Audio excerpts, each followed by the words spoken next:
Transition, the process of change from one condition to another. We are now at a new crossroad where change is evident once again. What does not serve us must transform us anew. Returning to our original state of oneness and true nature of that which created who we truly are. Confusion was the way of the past. Enlightenment is the way of the now and future, shedding away the layers of deceit. We now bring you the transformation of the two who started as one. Our fearless planet never stands still. Earth has been in a process of transition, and we are not exempt from this remarkable ongoing reality. Welcome, Transition Radio.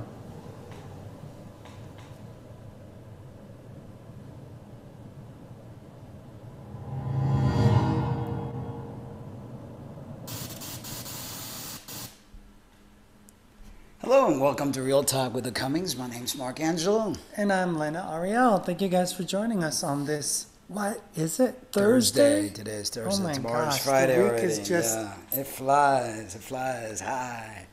But yeah, it's a good day. I mean, you know. Yeah, considering. It's all good. Yeah, I mean. It's all good. You know, I totally look at life like a production, like a theatrical event, and we are all actors in this fantastic production that we ourselves have created. You got some villains, you know, you got the good guys, you got those that play real dramatical roles, others that, you know, play the warrior, and, you know, we're all here to work through whatever it is that we signed some contracts prior to coming down that we felt that we needed to learn and grow from.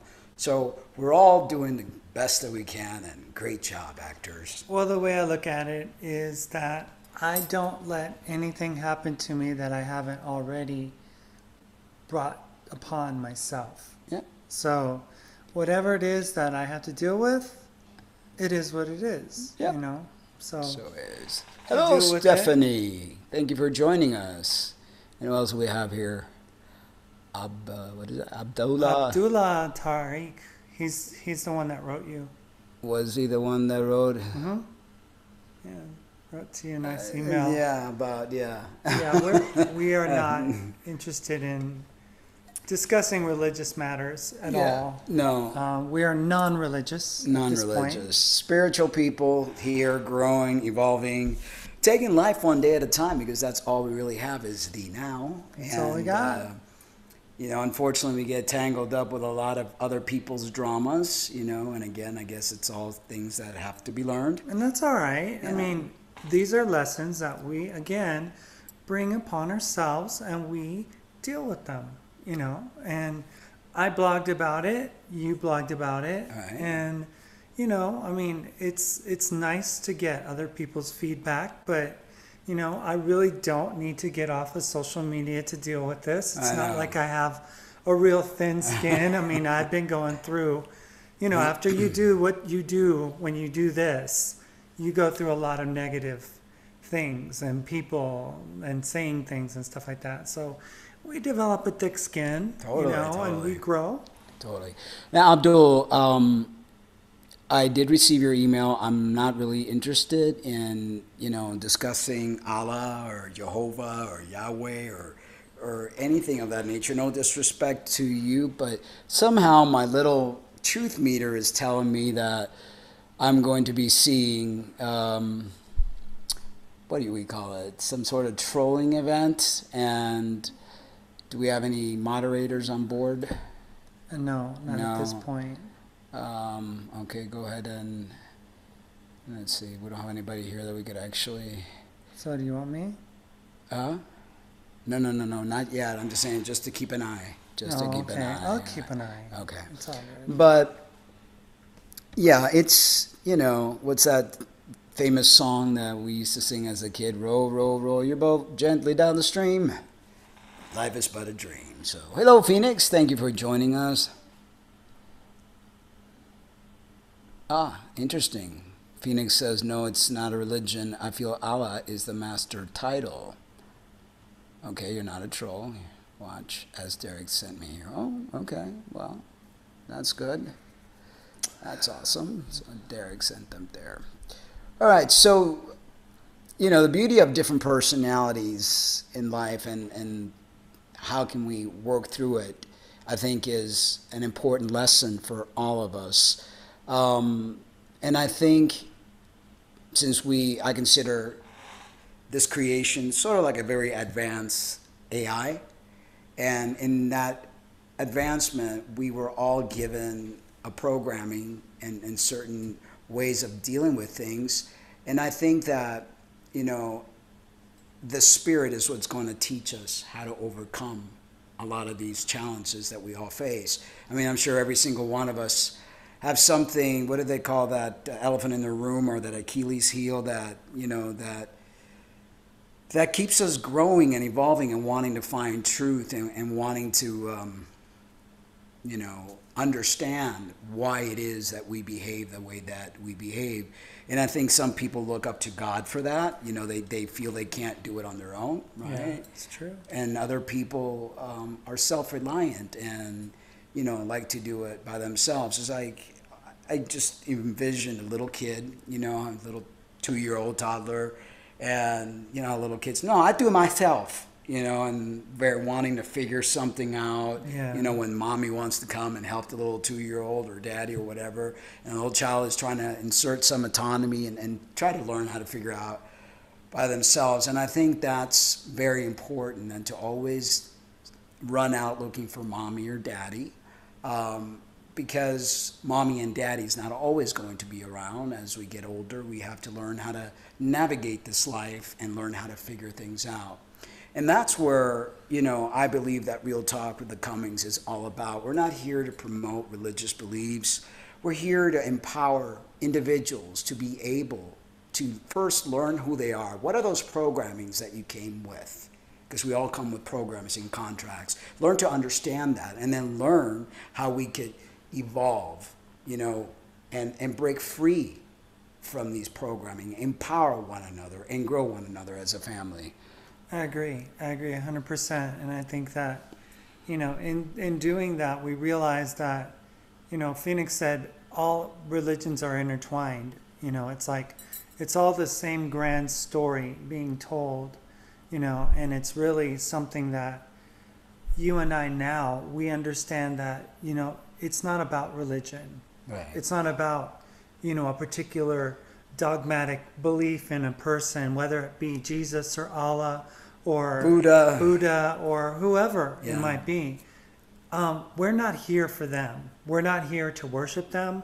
We're not here to serve them. We're not here to give them anything, any honor and any glory or any prayers or any worship.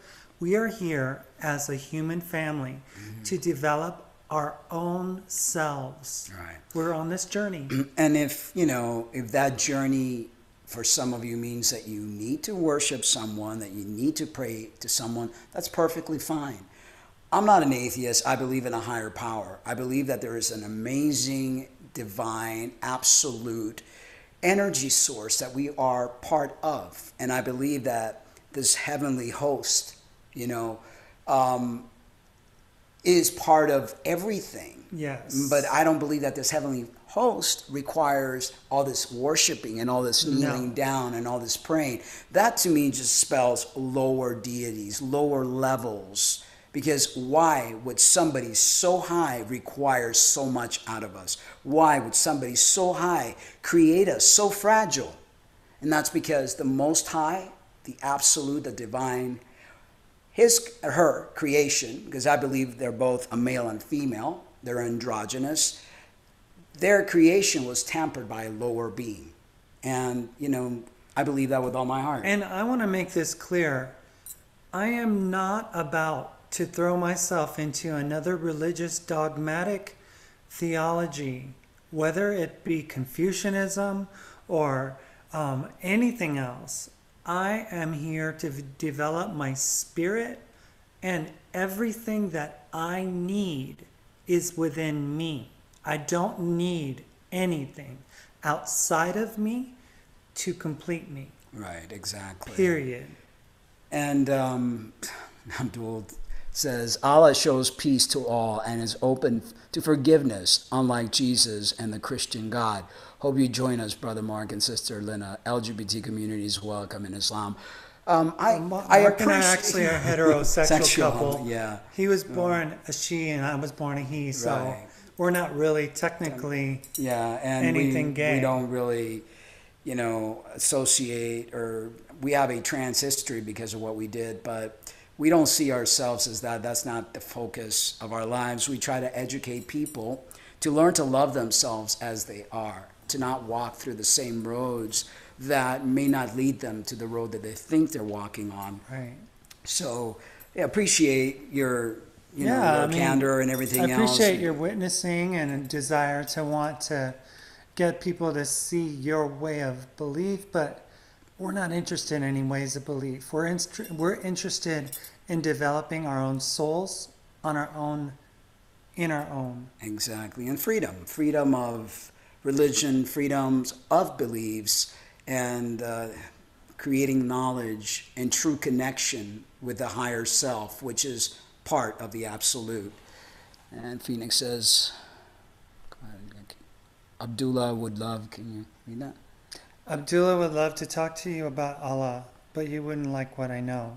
And yes, Allah is the peace. Peace be with you. Phoenix. Oh, that's interesting. Hello, Carolyn. Hello, just signed in. Ooh, thank you for joining us. Yes, thank you. And is it Barn Dust? Those letters are so small. I know. I'm getting blinded by the minute. It's okay. All right, so one of the articles today, and I think one of the things that most people fail to look at in life is love. Most people don't understand what love is. They use it, they throw it around, I think it's very hard to even understand that word when many people fail to love themselves. I think that's one of the most important things that we as humans were sent down here, or we sent ourselves down here to learn, how to do is love unconditionally, love no matter what, because it's easy to love what's perfect. You got a parent that raises a child, and the child comes out a little too feminine for a boy or too masculine for a girl. Now right away the guards are up, and the parent, it's like that love is no longer freely given. Now it's given with a condition. And that creates a world of problem for the child that will grow up to have problems as an adult, and for that parent, because now the parents is being challenged, and and sometimes they don't behave the way that they should. Right. Mm-hmm. So let's look into what this article has to say, and then we could all discuss and bring in our our opinions. Todd says love is a reflection of your inner light. Yes, that could be true. It can be a reflection of our inner light, or the light that we are all part of. A true essence of wisdom, of knowledge, of caring. I mean, it's just, there's so many words that could be fit, but definitely, yes, a reflection of our inner light. All right, so love is a force of nature. And we have to agree with that because it's everywhere. You see animals, mama bears loving their little cubs, little cat, mother cat loving their kitties.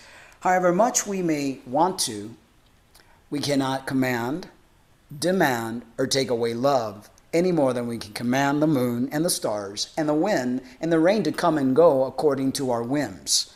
Sometimes people demand love, demand others to see them, demand many things, but this is not something that is possible. We may have some limited ability to change the weather, but we do so at the risk of upsetting an ecological balance we don't fully understand. Similarly, we can stage a seduction or mount a courtship, but the result is more likely to be infatuation or two illusions dancing together than love. And that's very, very spot on there, mankind has tried to manipulate the weather. We have the harp and we have all these chemtrails, they try to manipulate the weather, but what happens ecologically? Everything gets totally messed up. And the same thing would take place when we try to force things upon others. Love is bigger than you are. You can invite love, but you cannot dictate how, when, and where love expresses itself. You can choose to surrender to love or not, but in the end, love strikes like lightning, unpredictable and irrefutable. You can't even find yourself loving people you don't like at all. Love does not come with conditions, stipulations, and agendas or codes. Like the sun, love radiates independently of our fears and desires. So you can't pick who you love. Like I said, you could dislike the person. You don't really like them a lot. You don't like their ways, but you can't control what your heart is feeling. Love is inherently free. It cannot be bought, sold, or traded. You cannot make someone love you, nor can you prevent it, nor for any amount of money. Love cannot be imprisoned, nor can it be legislated. Love is not a substance, not a commodity, not even a marketable power source. Love has no territory, no borders, no quantifiable mass or energy output. And that's very interesting, because what does the consumerism do with love? You know, they try to make Valentine's Day and you know, Mother's Day and Father's Day, and you know, force people to love one another. You know, it's like, why can't they love me? Why can't they see me? Why can't? It's like, you cannot. I mean, if you have to do that and force someone to see you, to love you and accept you, that's conditional. That doesn't work well. So, and it never ends well, because you know, you can't capture someone, you can't imprison someone. You know, you can't quantify it. It's like energy. If you know, an electrical current, you can't really trap it. You know, it is what it is. So it's my turn now. One can buy sex partners, because again, there's plenty of prostitution and what do they call those, escorts out there, and even marriage partners. Marriage is a matter for the law, for rules and courts and property rights. In the past, the marriage price or dowry, and in the present, alimony, and the prenuptial agreements make it clear that marriage is all about contracts. But as we all know, marriages, whether arranged or not, may have little to do with love. And actually, we read somewhere a long time ago that that's what marriage started. It wasn't really about people weren't in love with each other. Yeah, it was like some type of legal slavery of women is what it was. Yeah, and it was pretty much, you know, just for like selling of slaves or whatever, and then became property. You know, it's pretty sad. But then all of a sudden, this day and age, it's become like, gosh, it's like one of the biggest businesses, I think, around. The whole marriage thing, where, you know, the renting of the hall, paying the church to marry you, everybody costs like 20 grand or something at least to get married these days. And all for what at the end? All for one day. Yeah, and then the majority of people end up getting divorced. Yeah, over 50%. Yeah, so I mean, this is not something of the absolute, of the divine. This is something of little g, because little g loves to enslave us. It loves to enslave us through institutions, through all these ceremonial ritual things. I mean, so much so that the whole concept of he died on the cross for you, sacrifice, blood, that's ritualistic. That's where I get that warning, you know. It is, and then there was some video that Phoenix sent us, and it was talking about the wisdom of Thoth and Hermes, you know, who was the same, one and the same. And one of the things that I came to understand was that the original human was a androgynous being. Yeah. Was both male and female, just like our divine source of all things is both feminine and masculine, is both female and male. Yes. So this little g God wanted to divide us, wanted to separate the male from the female. The power of the male is not in the male. The power of the female is not in the female.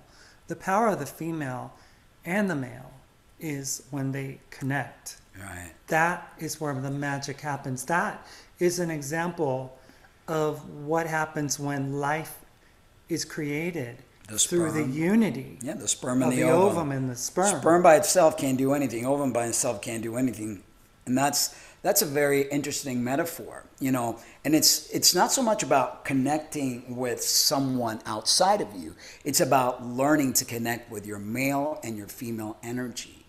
Learning that one cannot exist without the other, because when you do that, when you constantly try to throw one off away from the other, you get all sorts of, you know, depression, anxiety, anger, because you're fighting something that should never be fought. It's acceptance, loving self, learning how the two shall become one.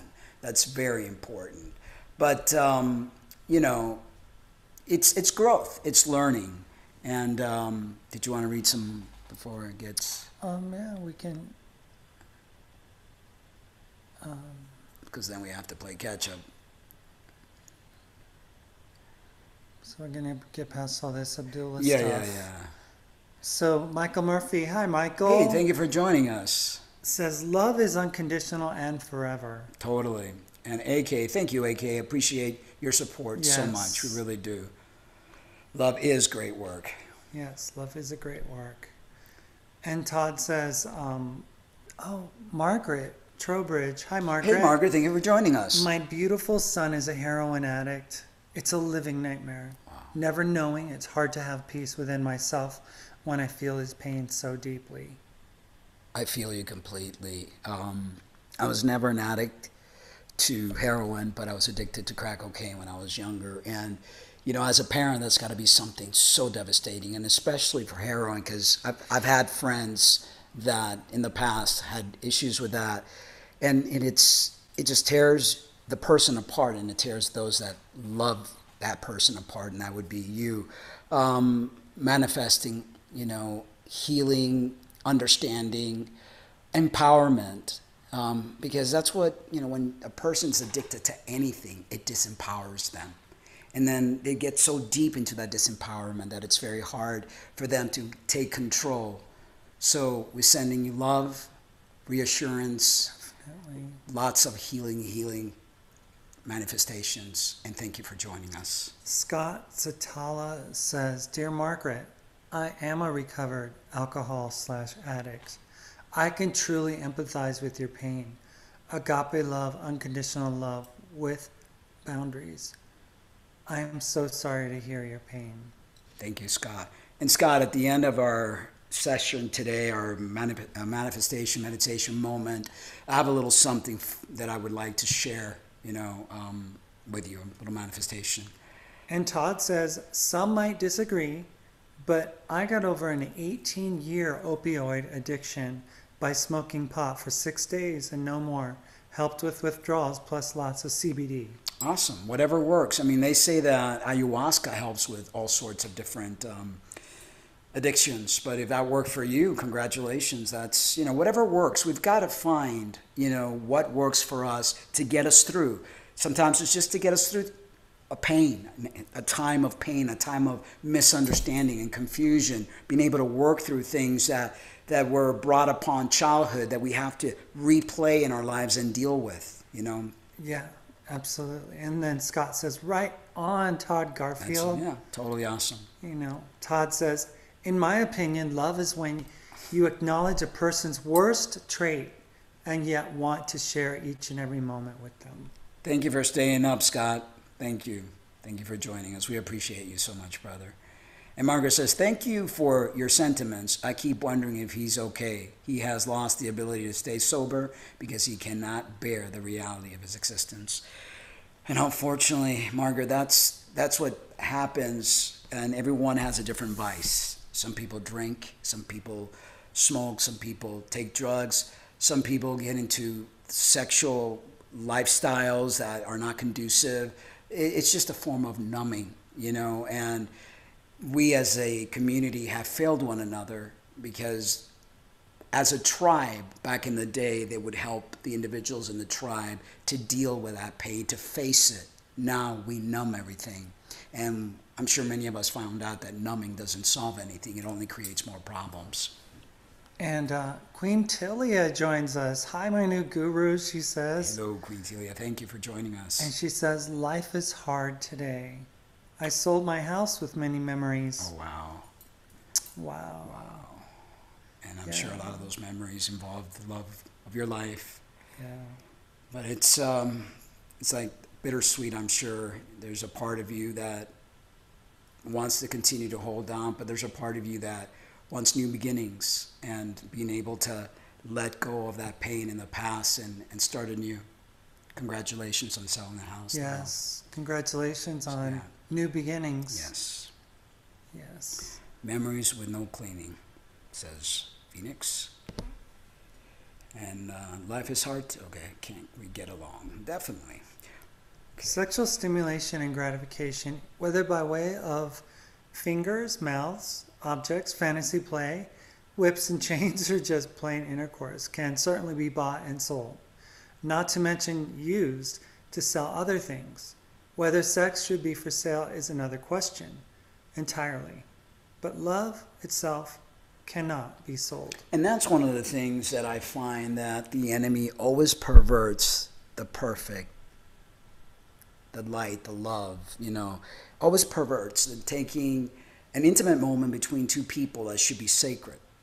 That there should be no need to bring in whips and chains and electrical gadgets, that if you need that much to become stimulated, then there's a lot of work to be done. There's a lot of work to be done because, leave it to the dark side to turn everything upside down, to pervert what's supposed to be beautiful and what's supposed to be, an amazing experience between two souls that love each other. I don't understand how pain is supposed to be a part of love. I don't either. I don't either. I've never gotten into that. I mean, I know when, everyone floats their boat, whatever it is that you need to do. But this whole BDSM thing and this whole having to, and the sexual market it's rampant. Yeah. Yeah. It's everywhere. It's like a massive business because people can't feel anymore. No. And we need to return back to basics, return back to the innocence, return back to that love, that essence that makes everything right.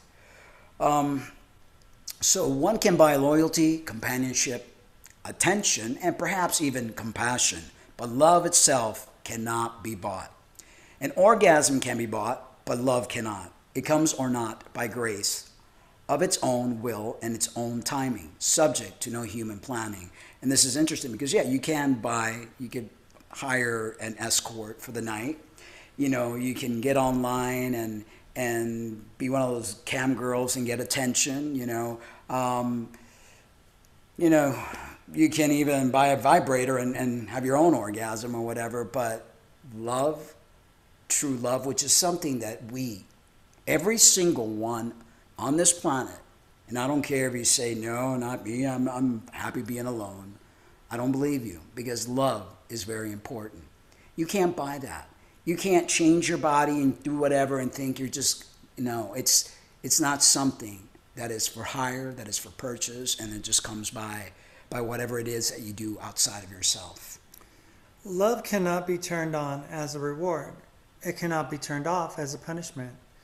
Only something else pretending to be love can be used as a lure, as a hook for bait and switch, imitated, insinuated.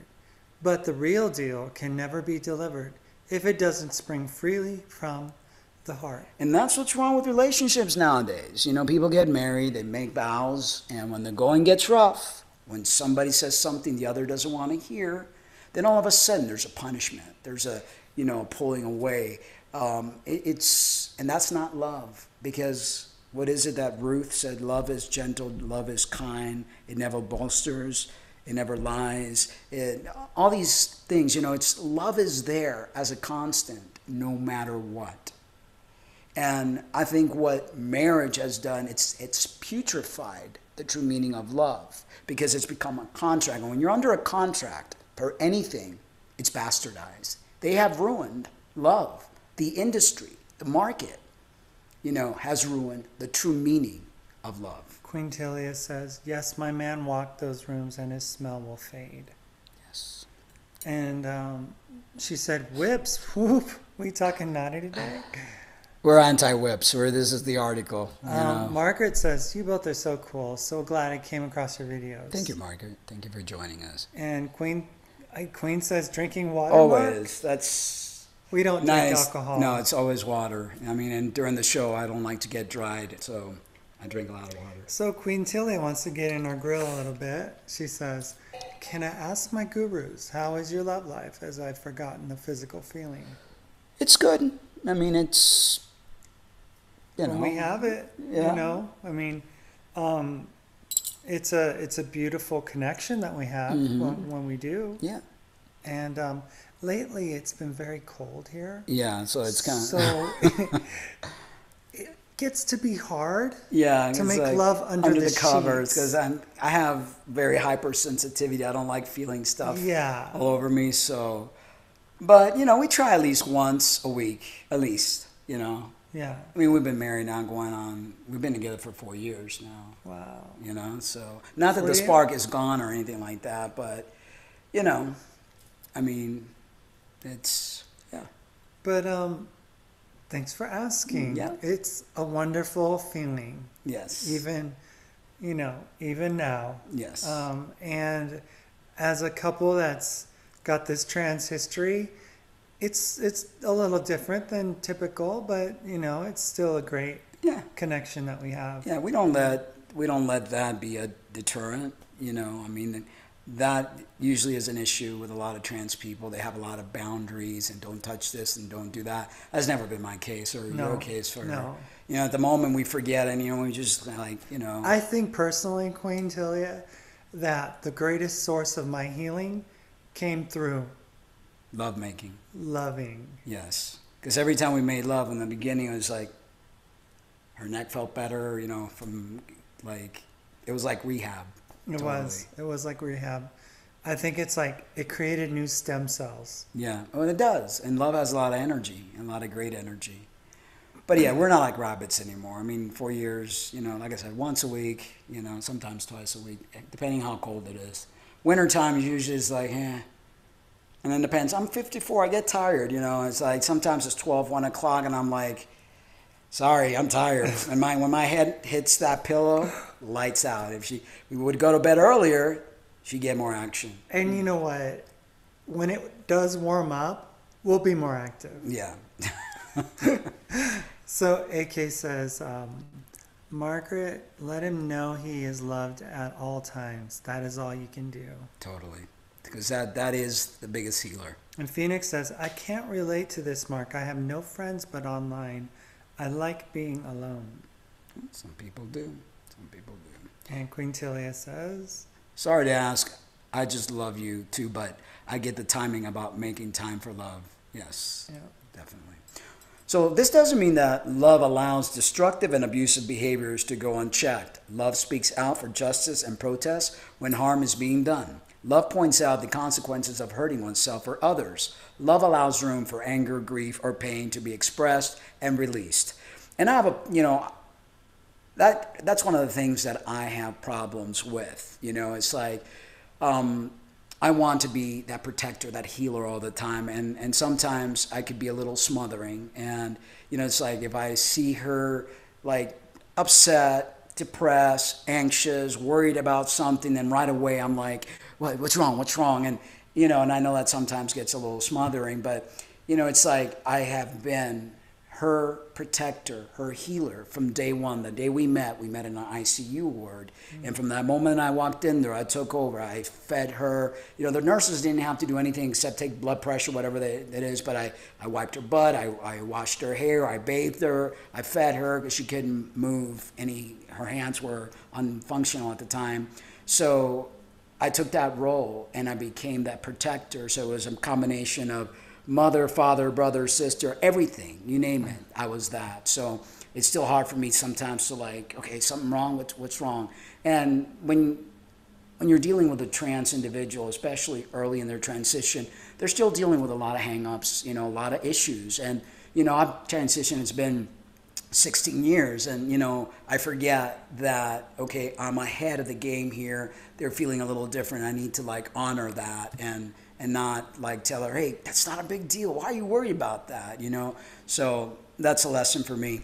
But love does not threaten to withhold itself if it doesn't get what it wants. Love does not say directly or indirectly, if you're a bad boy, mommy won't love you anymore. And parents do that. Oh gosh. Yeah. And that's like the worst thing that you could ever do. Love does not say if you want to be, daddy's. Okay. Love does not say if you want to be daddy's little girl. Doesn't do that. Love does not say if you want to be loved, you must be nice, or do what I want, or never love anyone else, or promise you'll never leave me. Because that's really putting a lot of pressure on a person. And, when there's love, there's trust, and when there's love, there's communication. And that's one of my biggest things. I like communication. I like to know what's going on. I like to be told, because I'm constantly communicating. I think that relationships fail when they stop talking, when they stop communicating. Love cares what becomes of you, because love knows that we are all interconnected. Love is inherently compassionate and empathic. Mm-hmm. Love knows that the other is also one's self. This is the true nature of love, and love itself cannot be manipulated or restrained. Love honors the sovereignty of each and every soul. Love has its own law. And now when we're talking about God, okay, when people say God loves you, but yet in religion, God demands our love. So that's very oxymoron. Right here, when we just read what all love is all about, and love does not demand, and love doesn't, love allows sovereignty. Okay, but in religion, all I've ever heard is, thou shalt love the Lord your God with all your heart, soul, mind, and strength. So that's conditions. That's Jesus' words. Yeah, that's like saying you must. And, thou shalt. Yeah, and in my heart, I don't feel that the Almighty, the Divine, the Absolute needs that from me, because the Almighty, the Absolute, is complete. It doesn't need me to complete itself. I don't need that love to complete myself, because I have everything that I need within me. I love Lena, but I don't need that to complete myself. And that's, it doesn't mean that I don't want her, and doesn't mean that, that I don't even know how to put it in words. It's just like a knowing, it's a knowing. And I think most of us are damaged from childhood, because I, for one, was always looking for that approval of my mother. Right. And it was so hard to get. I worked so hard to get it, and it was never good enough. And I'm sure many of you out there can relate. You wanted to really please your parent, but no matter what you did, you failed, because they always put you down. They always made you feel like you were less than, and I think that's, or the opposite. They gave you too much attention, too much of the wrong whatever, so then you learn to take it for granted, It's always, a little extreme here or a little extreme there, Yeah. And it's like knowing how to give and take, knowing when to pull, when to let go. It's an art, love is. And I think that's the same relationship that we need to learn how to have with our Creator, is not feel so needy and clingy, and vice versa. And Queen Tilia says, so our girl Lena be the night queen, huh? You're awesome with the truth. And that's the problem sometimes, if it's really late, and I'm the kind of person, as soon as my head, like I'll go to bed first because she's in the bathroom wiping her makeup and all that stuff. And if she takes too long in there, gone, lights out. I'm like, you want me to go hanky punky? You get in bed, because if not, old man here is going to pass out. So Queen Tilly says, haven't seen it myself. I'm not sure what she I haven't seen it myself. Todd says, yes, love is when you wipe your partner's butt when they are unable to. Yeah, and I did that from the word go. We had just met for the first time. We had spoken on the phone for 2 weeks, walked in that ICU, and, it was like, okay, this is what I got to do. And, 2 weeks, I wasn't, totally in love. I mean, we had just met, but something within me told me this is the person that I'm going to spend the rest of my life with. Really? Wow. Okay. That's cool. Mm-hmm. Queen Tilly says, I was a caterer Yeah, caterer. for 13 years and was difficult to wipe the behind of another person. So I salute you. And it was like from the beginning, day one, I was like, okay, well, yeah, this is what it is. But that's, you know, that's what love does. And even though I was in, you know, it's like, it's almost like when we met, we kind of felt like we've done this dance before. I remember she was in the bed and I put down the thing and I wanted to kiss those lips, even though she was all banged up. And our story is she made a little really cute video telling our story and pictures and stuff like that. But that's the first kiss. And there was just something inside of me that said, you know what? This is the person you're going to help heal and they're going to help heal you. So it was like, I felt like this is what I got to do. It's not going to be easy. And it hasn't. We've had a lot of challenges. But, you know, anything good in life, you have to deal with challenges. And love takes work. You know, it's not like something that it's only when times are good. You know, there are good and bad times, and you have to put up with it, and you have to deal with it. You know, that's how it goes.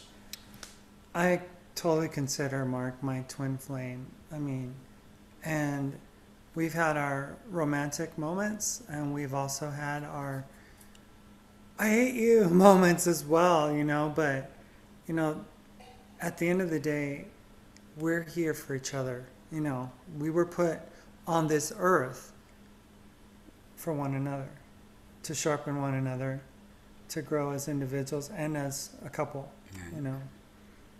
So Tom says, when you unconditionally love yourself by proxy, I'm thinking he's saying, you honor and love the Father. Proxy, yeah. That's what I was saying. Queen Tilly asks, where's my man now in your eyes? What is she asking me? Where is my man now in your eyes? Where is her? Her man? I would have to I can't do that kind of stuff unless like I'm looking at a picture, getting a little bit more than, you know.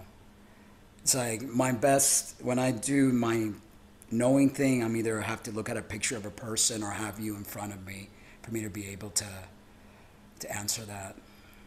So you can only love someone when you love yourself, and only true love, no true love, when you truly love yourself. Carolyn. That's the key. And, you know, because until you learn how to love yourself, you know, you can't give anybody else anything because you're so caught up on you, on trying to fix you, because that happens a lot in the trans community. That's why a lot of them are single, because they're so consumed with themselves and fixing themselves and trying to look a certain way that they don't have the time or the room or the ability to actually be loving towards somebody else. And the majority of times, they might start a relationship and the person leaves them because the person gets tired of playing second fiddle, because you're literally competing with a person that's not, you know. So Chaser says, I saw the video of you two, the wedding. That was really awesome. That was a very nice wedding. It was, you know, and what did that other person say? Something crass. I didn't really want to read it. Oh, okay. Did you want me to read it? No. Okay, no. Then we probably should remove them also. Okay. Put them on timeout or, yeah. All right, so Queen says, do you have a door to your left? I'm sure my husband told me in my sleep that he was looking at you from the left, but there was a door. Does that make sense? I'm crazy, says my sister. My left. Do you have a door to your left? She said, my left. I'm sure my husband told me in my sleep. Oh, I laughed. I'm confused. I know, I'm sure my husband told me. Let me see. Do you have a door to your left? I'm sure my husband told me in my sleep that he was looking at you from the left, but there was a door. Does that make any sense? From the left, yeah. Yeah, our door is to the left. In our bedroom. Yeah, our door is to the left. We don't have a door because we have Adobe. Yeah, we have an Adobe, so there's no doors in our. Yeah, there's no doors in here other than the door to the outside. And the bathroom has the door, but everything else is like an archway.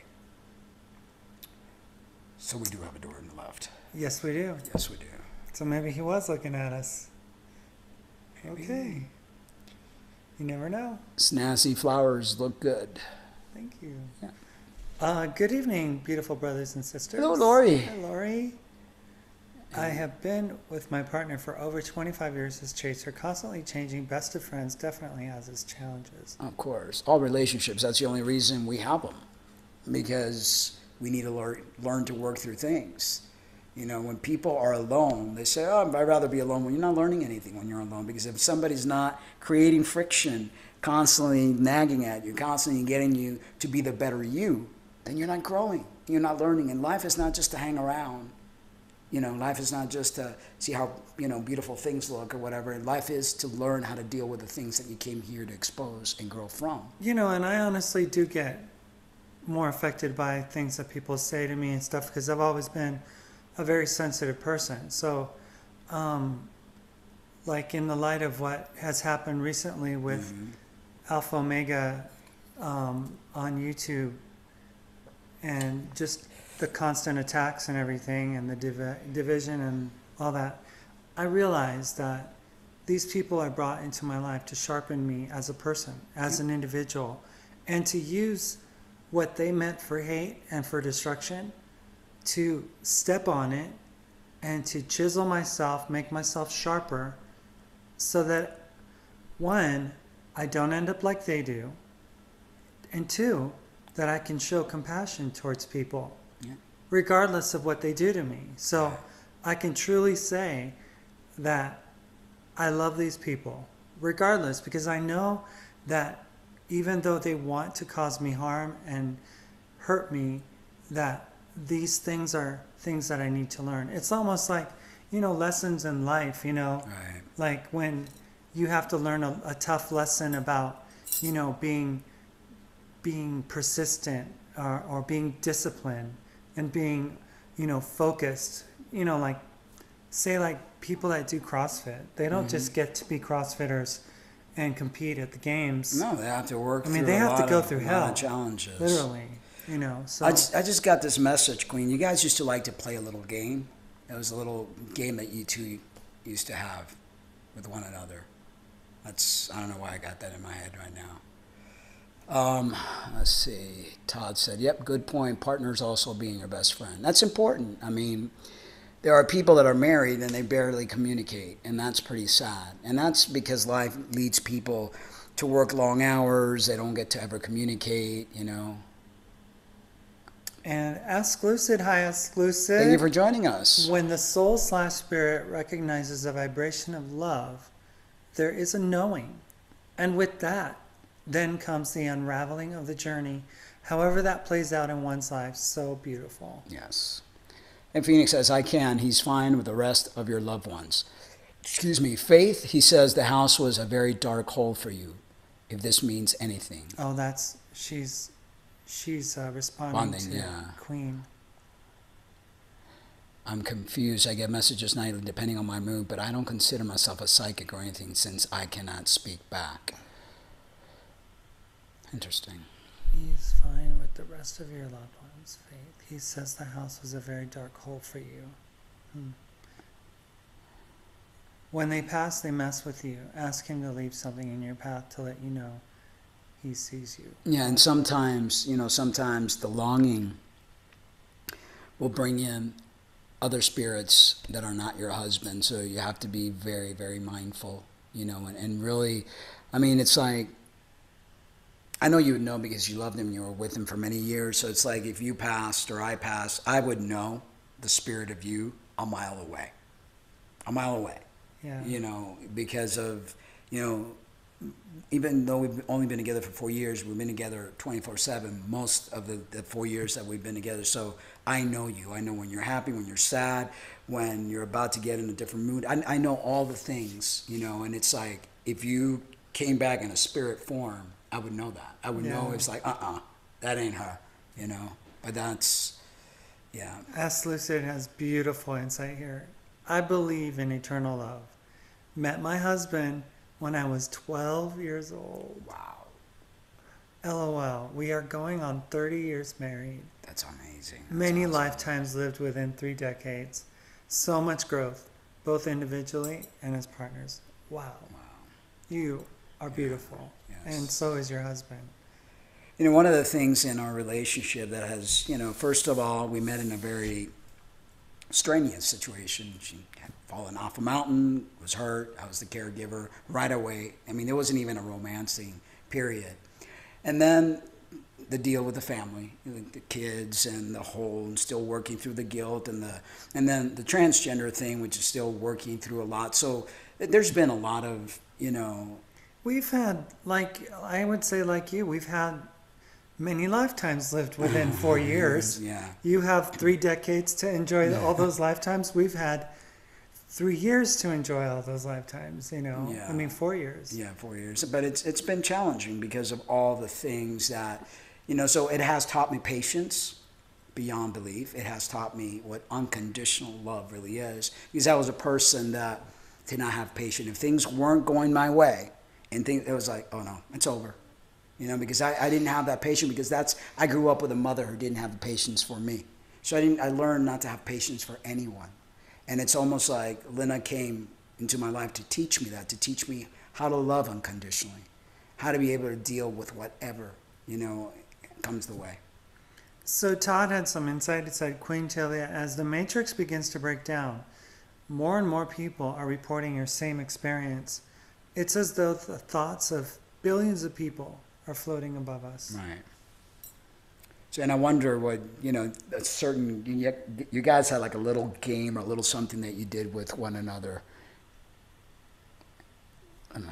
Yes, Mark, we had awesome game called Truglio. Okay. That's what it's like I don't always get, I have to really go in and try to get in tune with your energy, but it's very difficult online and just looking at a little, avatar to really know. But yeah, that's what I was just downloaded. Phoenix says, they walk with us. Yeah, they're everywhere. And I'm glad you found my insight awesome, Chaser. Thank you. Poetry Corner Amelia says, my son Brendan is dating a girl who used to sell her body for money, and that upset me, Lena and Mark, as her clients were over 60 only. Any advice for coping? Wow, yeah, that would be very, very difficult to deal with, because you love your son so much, and seeing that he's, that he could do better, and as a mother, I'm sure that, that's got to be eating you up alive. All you can do is love him and, maybe have a conversation with him. It's like the love that you have given to him, as a mother, he should try to find something better than that, because when a man goes out to find a woman, he's either going to find somebody just like mom or somebody better than mom, but not less. And so, in a way where you could be gentle and loving, kind of throw that in there, because he deserves better. He deserves better. Maybe there's something inside of him that thinks that he doesn't. Maybe at one point his father maybe made him feel less than, or something happened in a relationship that he felt like he wasn't performing correctly, that now he's kind of settling, So Queen Talia said, can you ask him how our old cat Piper is doing? Wow. Old cat Piper. Rick and Delaney. Hi, it's Delaney. Hi, Delaney. Thank you for joining us. Phoenix, she will know because they know each other so well. Yes, they do. Can you speak to him, Mark? Can you see him? Right now, I'm not, because I'm in the middle of doing the show. I'd have to really get in that zone. And it's hard for me to do that. I mean, I get glimpse, but I don't, because it takes a lot out of me, and I'm in the middle of doing the show. I could maybe after the show connect with you, and try to see, but right now it's kind of hard for me to do that. Rick says, Rick and I are coming up on 13 years together. Wow. Yeah, want to read this? Go ahead, you read that. Oh, Ask Lucid says yes. They are shapeshifters and will deceive because we are vulnerable in our weakened emotional state and long longing our losses. Yes, totally. Longing after our losses. Oops. She said, I would pay for psychic sessions. I don't need any money. I would do it just, just out of, just the money needed. Phoenix says, I see a cat rubbing its body around a leg saying, perfect, ha ha ha. I give it how it comes to me. Never money, she said. Yeah, no. Anybody that takes money for that is not, and it's like, I mean, you've seen me do it. It's like I come into a person, I tell you this person, da-da-da, and sure enough, but it's one of those things that it's not when I want, I have to really, tap in, and it's like sometimes it's like a whole movie flashes right before my eyes, and I'm like, why am I getting this information? You know, that kind of thing. Queen Tilly, any spare time, my friend, please give me a chance to communicate with my ice cream man. Chuckles like to laughs. And as Lucid said, Linda and Mark, what a blessing and absolute experience to be had. I'm still amazed at the survival, and the topper is the healing comeback from it all. God bless. I know, it's an awesome story to be able to say that I've survived and lived through. And now, people say, oh, you guys don't have a life, and, what do you have now, and it's like, what we have is a wonderful relationship where everything is out in the open, and we share and we understand each other from both the feminine and masculine side of each other. So it's a beautiful reality, and it's something that, I believe is like the perfect kind of relationship. Yeah, and I've had it all. I've had the businesses, the houses, the cars, you name it. It's like, I gave it all up. When I became awakened, I didn't want any part of it. I gave my business away. I literally I went on a spiritual journey, and I wanted to find myself. I wanted to know the meaning of life. I wanted to know what this was all about. When you're involved in the material world, when you're involved with statuses, I gave up my occupational therapy license. I didn't want to do it anymore. I didn't want to treat people anymore. I didn't want to work for the sick system anymore. I wanted to help people heal naturally with their natural approach, heal them spiritually, and to me, it's not about money. I could care less about money, that's not, and I've had it all, but it's, love is the most important thing, understanding yourself and being able to make connections. That to me is the most wonderful thing ever. And Totally says, I'm tuned in and really enjoying the conversation. Much love to you all. Thanks, Tulane. Big thumbs up. Poetry Corner Amelia says she was 16 and they were 60 to 70. Wow. And she would charge peanuts, but I feel sick as creepy old men have corrupted her, and I appreciate you always. Yeah, that's, it's all been perverted. Let's finish up right here. We read that one? Yeah. It's okay. So talking about perversion, the next article, and I think this is something that really needs our attention as a species. I was a product of pedophilia. I was sexually molested from the age of 8 to 12. I know there's many of you out there that are victims, of individuals that, to me have they have no soul, because to strip away the innocence of a child with such perversion that it's not meant till you get older. Preferably when you get married. And I know that's old-fashioned thinking, but when you're going to give yourself up to someone, marriage should be, and not legally married, because that's crazy, but at least you're going to live with somebody and be committed to that person, because it's something that's perfect, that's beautiful. And when you get pedophiles, that strip that away from you, it creates a lot of anger, a lot of mistrust, and it's, these people, there should be a special place for them. The guy who molested me, he started getting, I think it was diabetes or something, and they had to start cutting body part after body part. And not that I wished any harm on him, because I never wish any harm on my enemies, but karma took care of him completely, So the article is called, Pedophiles Are Now Calling Themselves Minor Attracted Persons, Want Inclusion in the LGBT movement. I mean, this is, pretty scary stuff, because the alphabet has slowly gotten bigger and bigger, And, you know, it's a problem. It's a problem that many of us have done this because we don't want to hear about it, maybe because you were sexually molested and it brings back memories, maybe because we don't want to think that people are that evil in the world, you know, but there are. So pedophiles seek to be part of the LGBT community, even going so far as to make a pride flag for Gay Pride Month. And I'm going to go ahead and share what this flag looks like. And this is pretty sick, you know. I mean, a flag, really? I mean, I don't know how humanity could actually, you know. So this is a public service announcement to minors. If you see this pride flag anywhere, be warned. This flag is for MAPS, which stands for Minor Attracted Person. This is a flag for pedophiles. I mean, you know. It's disgusting. Yeah, it is. And it's something that can't be swept under a rug. And people in the LGBT community should be livid about this. Should be. You know, that it's wrong on all levels. Shouldn't be providing sanctuary for people under the transgender flag. I know. You know, umbrella. Mm-hmm.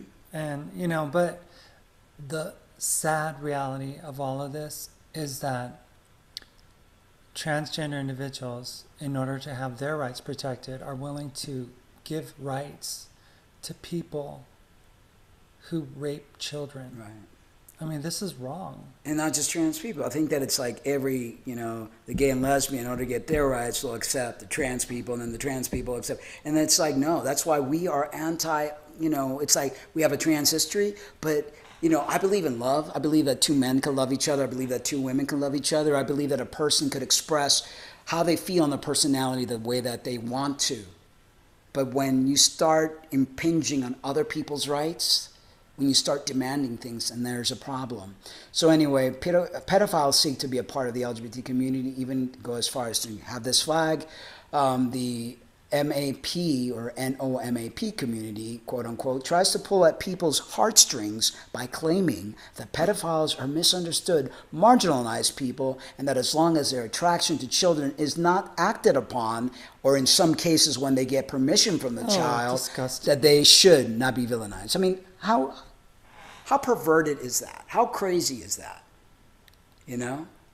Pedophiles are branding themselves as MAPS, or minor attracted persons, in an effort to gain acceptance and be included into the LGBT community, the LGBTQP. Yeah, it's like the alphabet gets bigger and bigger, and it's just, to me, there's an agenda. I mean, we've done research in the past on these German individuals who had created studies and try to make babies have orgasms, and you know, they're the ones that created this whole, oh, how interesting, let's see if we could change a man into a woman type of thing. You know, it's like, these are mad scientists, individuals that have no boundaries, no nothing. You know, they're just experimental freaks. They look at humans as, you know, tests for their crazy experiments. Frankenstein's. You know, Frankenstein. Hello, Robbie. Thank you for joining us. Rick and Delaney says, I talked to the spirits too. I got 97 videos of spirits in my house. Altar of Martyrs. And right now we're probably going to see a lot of that. A lot of that, because it is our opinion that we are in a time right now where all the spirits ever were are here now, because there's something massive going to take place, you know. Hi, Suze. Thank you for joining us. She said it. Is here. Oh, hello, Suze. Mark, wow, Mark, powerful connection you have with the other side. I feel chills and a warmth over my shoulder. Is that my man?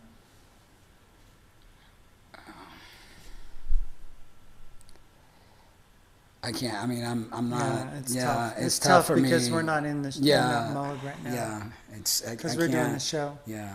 Phoenix says skinwalkers. We know them as question mark in men's skin. Sorry for this. And Robbie says, you mentioned you're in therapy the other night, and I started studying. Wow, yeah, lots of great, I mean... Thousands and thousands of years. You know, it is, people think it's a waste product. It's not. Stem cells, filtered blood, It's distilled. It's the most amazing curative thing ever. I mean, I swear by it. I really do. Amelia, a 16-year-old can't make those choices. That's right. They were forced into that situation. Sounds like she's a broken person who needs love and compassion. Who are we Says speaking Todd. about? The girl that is selling her body Oh, for yeah. 60 and 70-year-olds. Yeah. Yeah, well, That's it's 16. it's this generation right now. Where's her mom and dad? It's this generation that they think that giving themselves up is that the best way they can do for getting attention for their self-worth. But that's the media. That's everything that's sexualized. There's messages on cartoons, on things that promote the word sex subliminally in things. And people have to be so mindful because we are being MK Ultra, left, right, and centered. Have you seen Quintilia urine therapy in Turkey, Mark? The parents urinating food for kids. And I thought instantly, that's not how to do it. And your own urine is the key to urine therapy. You don't want to be taking someone else's. No, because it's your own formula. Your body creates that for itself. It's got specific stem cells. It knows. It's almost like smart healing, And soup is the usual food. Aged urine is the best for you. Yeah, for topical use, you want to. I wouldn't drink it aged. You want to drink it fresh. But if you're going to put it, like if you have a cut or you have something topical that needs to heal, even for your hair, like for hair growth, aged urine is very good for you. Anti-aging, heck yeah. Yep, definitely. That's why I'm 54, and and now that I've stopped tea, like in 3 months when my body's completely clean, you'll see the difference in my face. You'll see the difference, and I'll notice the difference in my way of thinking. Nah, Robbie, I'll stick with coconut water. She said it's not that brave to do the urine. LOL, I'm going to mix it with juice till I get up the courage to drink it straight. And that's what I used to do in the beginning. I used to put a little bit of apple cider vinegar or something to kind of like, and now it's like nothing, because your body, I don't know, it's part of me, That's the first thing when I get up in the morning and I urinate. You take half, you pee a little bit, let the stream go, and then take that and then just drink it. Honestly, though, when I was doing it, about, like you're supposed to do the first morning one, right? And that's usually the one that's more pungent. Right, because your body's like dealing with everything and a hormone balance and all that stuff. But after like the third or fourth time during the day, if you're going to drink it, it literally tastes like, like some tonic water without carbonation. Especially if you eat clean and you're drinking water, it's got the color of ginger ale. Yeah. See, I only was doing it once a day now because I was still on hormone. Now when my body cleanses itself out, then I'll do it throughout the day, So Phoenix says drug dealers get more time than a pedophile. And that makes you wonder what's going on with the system that is what's happening. Uh-oh, somebody got stuff taken out. Yeah. So let's see here. Queen, my man once beat up on a pedophile in our community, and the community didn't try to stop him, which says everything. But today, they're felt sorry for. It's crazy. Times are. Oh wow! Thank you so much. Thank you, Aslu said. Yeah, today's. Thank you. Today's society is just something's happened, folks. We are being like MK Ultra. Something's going on where people aren't seeing things the way they need to see them. As Lucy said, I feel those who live in an alternative lifestyle have worked so hard to get respected, etc. And these people are usurping this movement with the adversary's goal to turn right upside down. And maybe that's the plan. Maybe that's the plan, and it's really crazy. Oh my God! He's back. That thing is back. Okay, go back to the channel. We're gonna have to do this. Oh my goodness. What a loser. I know. Oh, he doesn't. Yeah, right there, flag. Oh, he's still blocked. Oh, jeez. I don't know how in the world these people get through. Okay. How do they get through? I don't know unless... I don't know how they get through. I don't either. Strange. Very strange. Yeah. And totally. please, I'll do it, but I don't understand how. How he got through. Remove him. Let me see here. How do you remove? Okay, I'm going to try to see here. Sorry guys, we're trying to deal with this troll, and we've like a couple days ago had like a bunch of his accounts removed, but they're like a cat that have 9 lives. You know, I don't understand how in the world. You know, I don't get it. But yeah, it's really anyway, weird. Yeah, really weird. So anyway, Brett Johnson joins us. Hi, Brett. Hey, Brett. Hi, you are a great channel. Thank you, Brett. We appreciate you. I'm not sure what are you guys talking about? Oh gosh. First we were talking about love, now we're talking about how the P is trying to attach itself. I'm only 4. Uh-oh. Oh boy. Okay. I was taken a bit aback that up until 20 to 25 years ago, the age of consent in the U.S. territory of Puerto Rico was 14. Wow. Even raising it to 16 is now, as it is now in PR. I still have a bit of an issue with it. Are you from Puerto Rico, Truth Seeker? That's cool, because I'm Puerto Rican. Let's see. I want to make you a moderator, Queen Tilla. Oh wait, I actually made Anti-Popular Girl a moderator, I think. Wait, let me see here. Yeah, you did. Did No, I? You didn't. No, wait. Because Queen Tilla says, fake account harassing you, let's Queen take them to school for you. Do you want to be a moderator, Queen Tilla? Should I make her? Well, let's ask her first. I thought it was like, I don't know if she wants to or not. Let's see. So these people don't have a life, you know, of their own. We must be doing something right. Anyway, for years now, we've been telling you that eventually the ever-growing alphabet soup, which is so true, that is the LGBTQ movement, would at some point have to add a P to the acronym. The letter P, of course, standing for pedophile. Why is this inevitable? Because of their motto. All love is love. The world of the absolute says otherwise. And, you know, according to the Bible, which is cryptid prophecy, you know, this is to me, I think, you know, remember Jeffrey had a show, is it prophecy or scripted prophecy?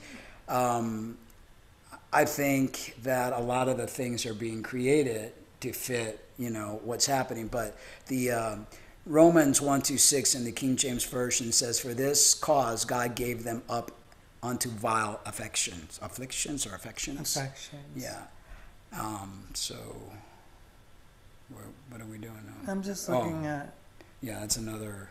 Should I just get rid of them? Yeah, because they're gonna go vile. Yeah, before they create problems. I apologize, you guys. I mean, these people. We need to add more moderators because Queen, did you want to be? Queen just blocked a NAS message to Lena. I'm going to make you moderator.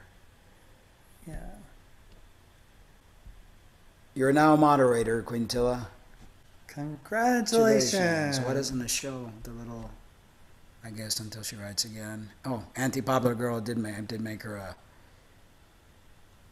yeah, I made you a moderator too, Anti-Popular Girl. So we could bust these Ghostbusters. All right, so... Anyway, let's go. I still don't see her as... Because she hasn't written anything else when she writes. There you go. Yes. Okay. So, let me see. Hey guys, sorry I missed beginning again. Rebel Tude. Missed you guys. Need to catch up. I love you, Lynn and Mark. You guys are so real and genuine. I know I am highly empathic. Appreciate you joining us. Thank you, Rebel Tude. Thank you for the high praises. Okay, so from the Daily Caller, pedophiles are rebranding themselves as MAPS, or minor attracted persons. Well, how How nice Yeah. to call a sexual deviant pervert Yeah. and a raper of children. Well, that's what the PC police or the social justice warriors want to do. I mean, they go in the school, they're reprogramming your kids to accept drag queens as the norm. They're programming people to accept all sorts of things that are not supposed to be normal. So, according to, in an effort to gain acceptance and be included in the LGBTQ community, according to Urban Dictionary, the blanket term MAP includes infantophilia, infants, pedophiles, prepubescent children, hebephiles, pubescent children, and ephebophiles, postpubescent children. Boy, they just they have it all. It's all going to be on the DSM, and they're going to be like, yeah. So these pedophiles seek to be part. Some maps. Okay, some maps also refer to themselves as no maps or non-offending minor attracted person. They've worked all this out. I can't believe this. This is like now, it's like they could even charge for it. I'm sure they have a code. These pedophiles seek to be part of the LGBTQ community, even going so far as to make a pride flag for Gay Pride Month.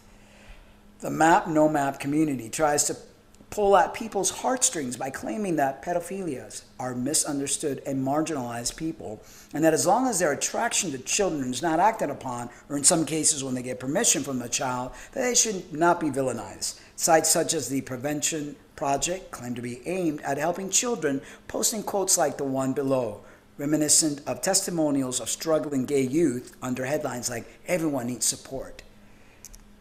Wow. Read more. We live in a time where if you look around you, the shift is here. It is by turns both frightening and comforting. Frightening because prophecy related to the rising wickedness of the end times is coming true before our eyes. A big end times person myself. And comforting because we know the time is here. We're looking at end times, meaning that there is a massive shift taking place. Something is going to happen. There's going to be something taking place. We can't continue this way. And I know the end time rings to you because it reminds you of your religious upbringing, but, it doesn't always mean that. So Phoenix says, they want us to turn on each other. They're making it happen. Stop watching media. Don't buy into it. We don't watch media. We don't watch TV. We only do documentaries and stuff like that. Todd says that Chris has multiple accounts. But Phoenix, we do have to discuss the problem. Just like when you tell us, look into it. We need to look into these things so that it doesn't catch us by surprise, like this transing of children that's caught many parents by surprise. Their little kid is now taking blockers to prevent their puberty because they weren't educated. They were educated by the other side. So we've got to beat the other side. We've got to empower people. We've got to tell people, no, this is not okay. Because empathy, or not, I would say when you don't do anything, not empathy, like when you're like lethargic. Apathy. Apathy does not, solve anything. Do you like the way we communicate? It's 3 syllables and it sounds like this. I promise you in 3 months, I'll be sharper than a whistle. It's testosterone treatment does something awful to biologically born female brains after long-term use. It makes it very difficult to find words. But when I stop testosterone, I've done in the past, sharpness comes right back. So, okay. Okay, so if you see this flag flying anywhere online, you're looking at a pedophile. When I was a child, men who wanted to dress up as women were treated rightfully as someone who had either an extreme fetish or mental illness. It was not presented as something that was anything remotely close to normal. The character of Klinger from 1970 MASH television shows kept trying to be discharged from the Army on Section 8, which is a discharge related to mental illness. How did he angle that? By dressing up in women's clothing. Flash forward to 2018, where the United States military is paying for transsexuals to have gender switching surgery, courtesy of the American taxpayer. For those of you not paying attention to the world around you, that is an unprecedented paradigm shift. What was deemed a mental illness just 1 generation ago has somehow become a protected right. In Canada right now, with the passage of Bill C-16, jail time awaits anyone who intentionally calls a trans person by the wrong pronoun. And I'm pretty sure that this whole paying for transsexual is going to change because Trump passed a new law that we read about yesterday. So, and that for that reason alone, you know, taxpayers' money paying for somebody to change their gender because they're in the U.S. Army or whatever, not cool. It's not an accident or a coincidence that the Catholic Church is in the process of bringing the LGBTQ in. The modern day history of the Catholic Church is one of the institutionalized pedophilia and spending millions to keep it quiet.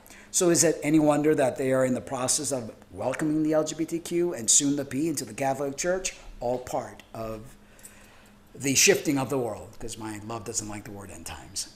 Yeah, I'm not a big fan of this article because I don't like pre-trib and rapture. And well, I know, baby, but there's, again, it's part of what is. You go ahead and read it. The Bible says that in the time of Jacob trouble, global wickedness will rise to a level of previously unimaginable as Antichrist implements his dark rule. The tribulation rapture will remove the church before that takes place. But in the meantime, we're seeing that ever-quickening pace of shift towards calling evil good and good evil. The term minor attractive person sounds so much better than it really is pedophile, doesn't it? And that's the whole point. So Tree Seeker says they're of Puerto Rican descent living stateside. Wow. And Rihanna Ferguson says, I'm sickened by the media and Hollywood promoting evil. It's getting worse and people are clueless. And Robbie says, yes, they are blinded. Totally, you know, and I mean, I know that you don't, you know, but I don't agree with that article. Pre-trip rapture, what well, that no, has I know, to do but with anything. the message behind it is making people aware. But under the guise of I understand what's happening. I mean, we have to just look past that. It's, you know, you're not going to get the liberals writing about it because they want to push the pedophilia. I know, but it's the people like Alpha Omega who are not the liberals, who are causing more problems. Oh, of course, but. You know, so. But pedophiles are also causing problems. Oh, of course, and that is fine. But I mean, I just don't. Okay. You can go ahead and read the rest of it. It's only, don't think it can't happen, you say. We will never fall this far, you say. Open your eyes. We already here. And you've been warned. Yeah, and I think that P will be added very soon. And then we, you know, really have to worry about it. So, who's that? Mark, are you still not learning? Oh, another one. Yeah, I already banned them. Yeah. Thanks, you guys. This has not been an easy day for me today. So, people just, you know, can't just leave me alone. But I guess I'm a target. Trying to make myself not one, but. So, let's see. Okay, he's out of here anyway, though. Taco Bell and pizza parlors promote this stuff. I boycott them. Boycott many companies. Yeah, and that's what people have to do, really. They have to really become aware and protect your kids at all costs because they are the target. The weak ones are always the target. You got to protect them. Queen Tilly says, this channel is for love, truth, and spiritual honesty. Yeah. And yes, Stephanie. Try to buy mom and pop stores. California's the worst. Yeah. Rihanna says. Evening, Mark and Lena. Hello, all. Oh, hi, Mira. Mira's one of the few people that we have actually met. Yes. Hello, Mira. Hi, Thank you for Mira. joining us. Top shot. Okay. Pedophiles aren't victims. They are worthless scum who should be shamed publicly and even tortured, in my eyes. Totally. I mean, like I said earlier, so many of us have been a byproduct of it. So we know what it feels like. We're passionate about it because no one's innocence should ever be taken away. And especially by individuals that, you know, are trying to promote their flag, their thing, and they don't care who comes along, who's accepted as long as you accept them. And that's wrong. Pretty sick and scary stuff, says Rebeltude. Yeah. But just think what will happen to people like this. Oh, yes. There's a special place for the people like that. It's hard to love those that hurt children, Robbie Rice says. You know, the sad thing is that a lot of religion-based programs hide behind the religious thing, and they're running a pedophilic ring. I mean, there was a couple of people that we wanted to interview, but they both kind of like backed down because they were scared there was going to be some sort of ramification. But the things that go behind closed doors in the Jehovah Witness and in the, what's that other with an M? Mormons? Mormons have a big pedophilic ring, you know. Yeah, so Quintilia is asking about Phoenix not being a mod. Well, one of the things that we want to promote when we do add people as moderators is for there to be balance. And, you know, we just don't want people to, like, just walk off and just leave, you know, because we don't know if they're, you know, emotionally really there for us to help us out. So, you know, that's my decision, because, you know, when people act in a certain way, it's like, okay. Yeah, but... You know, I don't know. So, but it's all up for conversation. Robbie says, I don't want to watch TV because it's getting so much more worse. Yeah, I don't like to watch TV at all. Next one. Quintilia, yes, she said it, might, but sometimes the courts let them off because victims are too scared to face the trial, which is a loophole in justice. It is, and a lot of people don't like to talk about it, you know? A lot of people just, you know, and I don't know what it is, and it's something that we as humans need to understand. Why are we so scared of it? Why are we so turned off by discussing it and bringing it into the light? You know, why are these institutions and these letters of the alphabet so willing to allow it? You know, what's going on? And this is nothing new. Pedophilia has been going around since ancient time. It was something very common back in the day. Pederasty. Yeah, very common and very disturbing, you know? True Seeker says, I always throw up a bit in my mouth when growing up. Some jerks in my neighborhood saying, if they're old enough to bleed, oh my God, they're old enough to breed. Well, you don't have to go very far. You know, the Catholic kids at the event. Yeah. The other day. Yeah. What is it that what they say? It's not rape unless you enjoy it. No, it's not rape if they enjoy it. If they enjoy it. Yeah. But how many countries allow, and I was looking at the other day, you know, underage kids, women, to marry these 60 and 70-year-old men. I mean, these girls are 12 years old. You know, I mean, this is something that has been very normalized in other countries, you know, which is pretty disgusting. So...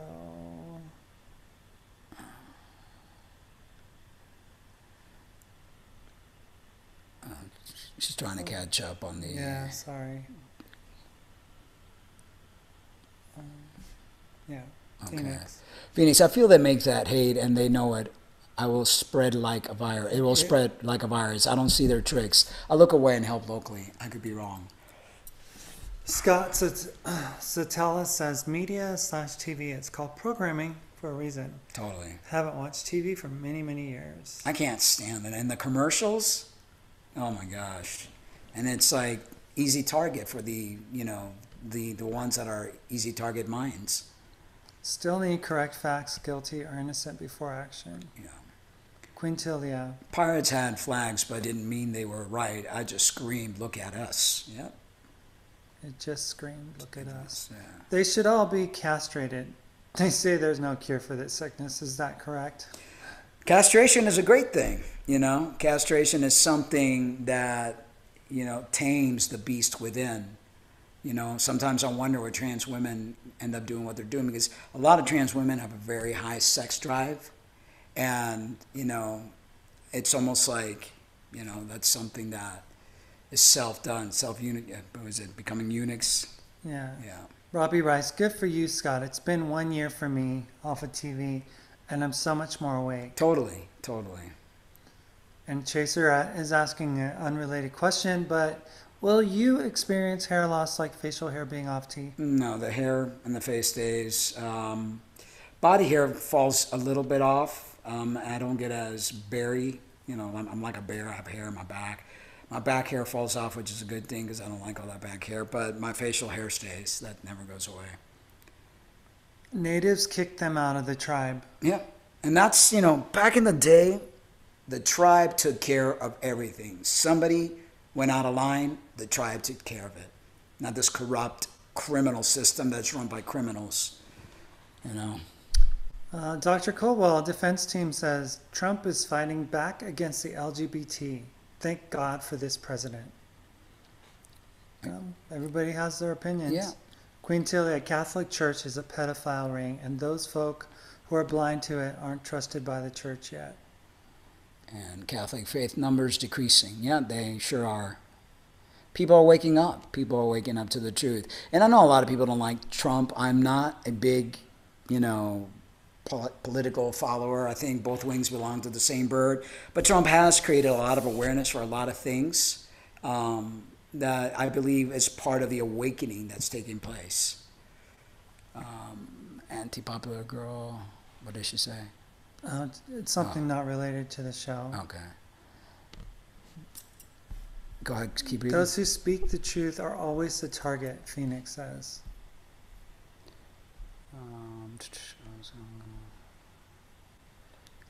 Todd says, when you are attacked, you have to realize you possess a quality they want to take from you. I guess so. I'll remember that. Robbie says, absolutely, Todd. If they get to you, they win. I said, yep. It's a game, Lena. Don't react. Just remove. James, Mark, also think about the pedophiles having been abused themselves. They need therapy. That's the same kind of reasoning that the article that we just read talked about. It's like, where do you draw the line? I don't know. I mean, how are we supposed to have compassion on someone who wants to rape an innocent child? Yeah. If it was your daughter, mm-hmm. How would you feel? Do you think that it's something that, oh, the poor man has a problem being attracted to young children. They should go in for therapy. Yeah. Maybe we should welcome them into our community.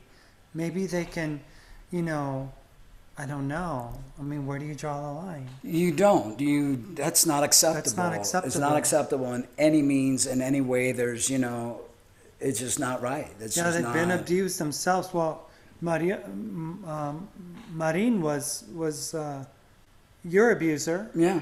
And how do you feel if he was abused by his parents or family? Is that your problem? No, of course not, And yeah, they need therapy, but, they need to, not be allowed to be around children. They need not to be promoted and waving a flag like it's some sort of, special need. Everyone deserves love. I mean, that's the mentality of the new age. That's the mentality of everybody needs to accept everything, and it doesn't matter who gets hurt by it. That's wrong. It's just wrong. Roman Catholic Church, yeah. Yep. I mean, they got busted. Big time, big time. So, whoa.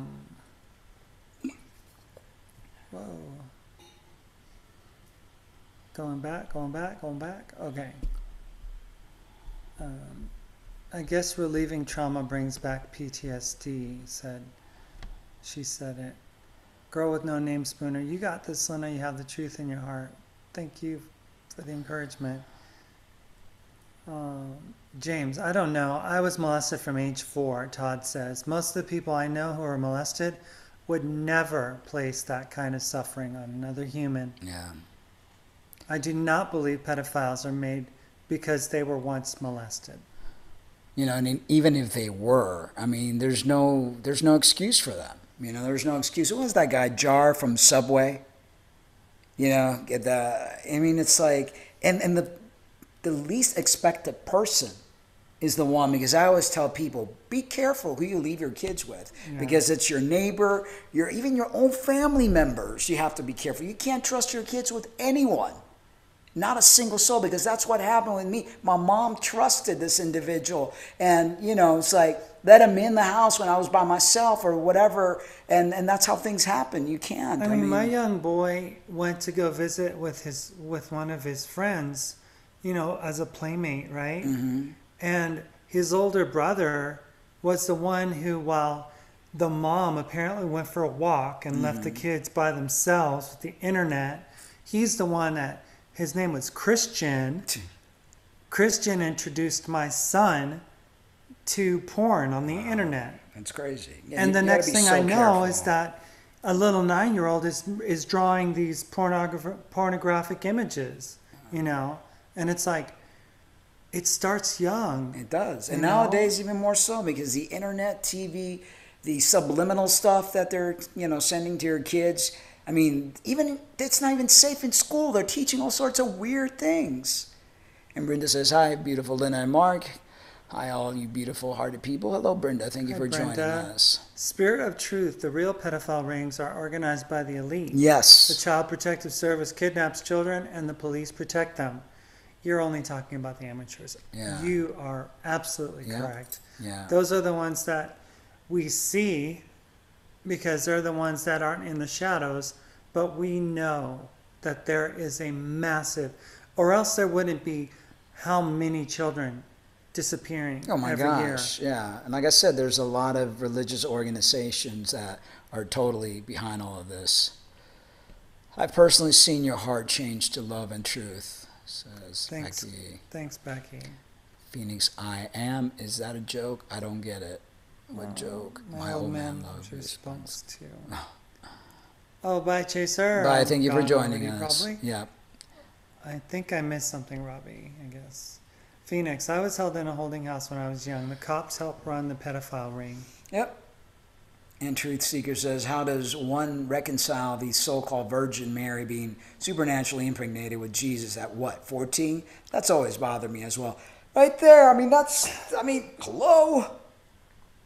And the word used for impregnated, or I don't know what the word is, but in the scripture it says something that happened when the supernatural came into this young virgin girl, 14-year-old. 14. That she was raped. She was violated.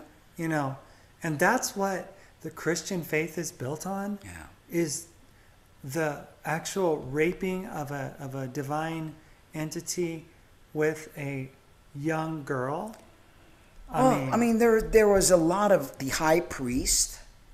There was a lot of they would bring a young boy and they would have their way with this young boy and make them into a man. It was some sort of rite of passage that they did, some sort of ritual, and it was very much part of the church, So this is, Rebeltude, I walked away from journalism because mainstream is just propaganda, and I want to tell the truth. I want to tell the truth and not the lie. If you don't tell their lies, you don't get a job, or worse. Very true. Journalism is nowhere near what it used to be. Journalists aren't journalists anymore. They're not reporting the real news. They're programming people. The CFR owns all media outlets and all news outlets. And so you can't really trust the news anymore. I meant some people that get hurt become abusers or lovers. Quintilia. I'm feeling bad people are watching your streams. Odd atmosphere. Do you feel it? Yeah, and like earlier when we were reading that, and I didn't realize that somebody was like whatever, because you're very empathic and I don't even know it, and I could feel you. So it's like, vayan a joder otro lado. I'm not trying. No, I know, but earlier when that weirdo was on, and what happens when you're making a difference, and I know that we are making a difference. That's gonna happen. They're gonna try to target, and it's like, they're losing a battle because we're not gonna stop. There might be a little disshuffling, and just reshuffle ourselves, but it's all good. Robbie says they're always here, Queen. Always, Queen, Yeah. she said. And Phoenix says, they always watch because they don't know what's happening and they learn from us. Our DNA memories wake us up and they watch us. I told you to I told you you were important children. Thank you, Phoenix. Thank you. All right, so lighten up the subject here a little bit. Farmers want a revolution. How is this not genocide? And I'm a big promoter of eating healthy. This is your temple, and eating healthy foods will help heal you completely. What an idiot. Oh, they showed up again, but... That's weird. This is a wonderful night. It's up, but don't let it get to you. I laugh at it. You know, it's like they're a bunch of, It just gets tiring. You know, that's why we have moderators. Let them do the work. Okay. Okay? You just worry about doing the show and let the moderators do the moderating. Cool. Okay? Health comes from the group up, Charles Masters says, yet chemicals used in agriculture are causing millions of deaths. Susan Chineri meets the writer intent on changing everything about the way we grow, eat and think about food. Most of our cereal crops, the soybean, the corn, are all predicated now on the world's most widely used chemical, which is, guess what? Roundup, which is glyphosate. There is mounting evidence that it is one of the most destructive chemical ever to get into the system. Its main effect is on the human gut and our entire immune system. And what are we seeing this day and age? More and more people getting sick, you know? Yeah, absolutely. When you look at the A's, autism, ADHD, all the other autoimmune diseases, their takeoff is a 95% correlation to these chemicals being introduced. The evidence is that it affects the gut and the immune system, though it is not the sole factor. And it is a complex thing, but it is that the gut that drives our whole immune system. It is our second brain. It is, and most people don't realize that when your body is compromised and you are filled with parasites, they do the thinking for you. They're the ones that make you have the cravings. They're the ones that control your character. When you're filled with things that are not supposed to be in there, you know, they control your every move. Okay, so he says that when you spray insects with insecticides, you kill off the predator, so you have got to have more powerful chemicals next time because the pests come back stronger. It's like they develop immunity and they get stronger and stronger, and then you get these super bugs, you know, literally. Super viruses and things of that nature. Mass is among scientists who believe we have entered a new geological epoch, the life-threatening Anthropocene, where humans' impact has permanently altered the Earth's geology and sustaining system, causing ecological destruction and extinction of species. It is the greatest crisis that planet and humanity has ever faced. He says, sitting at his kitchen table in country New South Wales, it makes a world war look like a little storm in a teacup, and we are in denial. Girl with no name spooner says, I was sexually abused throughout my childhood, and I didn't become an abuser. That's right. That's right. And Phoenix said, me too. Yeah, we all, yeah. And Stephanie says, me three. There's many of us that have been abused, and we have not become abusers. And we understand the pain, and we understand the dire need to put a stop on this. Bad PTSD, though, says Phoenix. Thanks for this. You know, I don't want to make myself seem like I'm some sort of armored, you know, warrior or whatever, but thankfully I handle it. Even though it happened to me for 4 years, I've handled it very well. I've had to deal with a lot of things in my lifetime, you know, and it's only made me stronger. And that's why none of these idiots, nobody, I mean, I don't care what you say and what you do to me, it's not going to bother me. You know, I'm a big believer that you come and mess with me or the person that I love, there's going to be karma coming after you. Not that I wish you any harm, but it's been known in the past that when people mess with the good nature of either myself or my wife or anybody that I love, the universe takes care of them. So I don't worry about it. I really don't. There's nobody that scares me. There's nobody, I'm not even going to let them, you know, have the joy to let them think that they're getting under my skin, because you can't. I don't give you that power. You're not my God. So Rebeltude says, that's BS. So many of us who have been abused would never, ever even think of abusing a child. It's sick. Totally. That's an excuse to get sympathy for pedophiles. And that person that was there was saying that is part of the group, part of the LGBT group that's trying to push this, you know? Queen Tilia, we live in a world where people feel comfortable being who they are, even when they make others suffer. Pedophiles becoming cocky. Totally, totally. But it's Satan's playground. You know, the dark side is running our world. And we have got to shine our light even brighter. We have got to be stronger than the opposition. Married to one for 9 years, Phoenix, and didn't even know it. Wow. Crazy, huh? They're good at what they do. Oh my gosh. Disney's were corrupt when I used to watch them as a kid. They had all sorts of subliminal stuff. Word, Disney sex, is little, so yeah, bad, very, Robbie very, says. yeah. Girl with no name Spooner says Disney is the center of the pedophilia crap Yeah. in the entire entertainment industry, in my opinion. Yeah, and that's what's in Disney, a bunch of kids. You know, it's like, it's crazy. Nollywood too. Yep, Hollywood too. Absolutely, Spooner. Jesus would have forgiven even pedophiles. Well, that's Okay, great. Alberto is another. I could always, just by the words that they say, you know, I could always tell when they are. So moderators, please, anybody that, Gosh, you know, these people just, but don't, just they've already removed it, you know, I and know, but I have to go. no, but that's to the let actual- them do. No, but I have to go Oh, here. but no, babe, they're already blocked. They've Oh, already done it. Let the moderators do the moderator's job, please. God, Well, I because- thought. no, they're I doing literally it. thought. No, they do it. That's that why. if I go to the channel, it's. I know, baby. They're blocking doing it from the source. But they're already doing that. The moderators are doing it. That's why when you go, it already Oh. says block. Okay. Let the moderators do their job. That's all I'm saying. All right. So, okay. Married to one. Sorry, guys. I was a counselor for 13 years, counseling sex offender pedophiles, says Scott. Offenders that were themselves abused as children statistically were very small percentile. Most were not abused themselves. Yeah. Go ahead. Go ahead, the next one. Go ahead. No, go ahead. Queen Tilla. What? Right here. Go ahead. Queen has a feeling that certain people are jealous of this channel and family. Totally.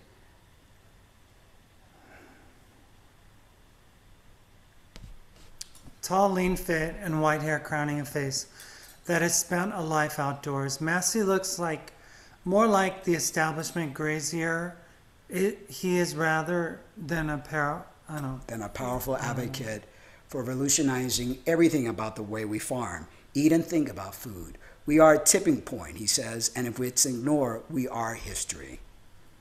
Massey spent 8 years going to his office in an outbuilding behind the house in the early hours of morning to right before a day of working on the farm. The 569-page book is his life's work, the big picture, the long view, both historical and into the future, that pulls together the latest international scientific research and thinking on climate change, regenerative farming, industrial agriculture, and the corporations driving it. And that's very true. I mean, we're looking at, they're changing, everything's being changed from the bottom up, from the root all the way up. He writes, while consuming more resources than the Earth system can replenish, we are hurtling towards multiple calamities. We are degrading the air we breathe, denaturing the food we eat and water we drink, and lacing them with a witch brew of deadly poison. We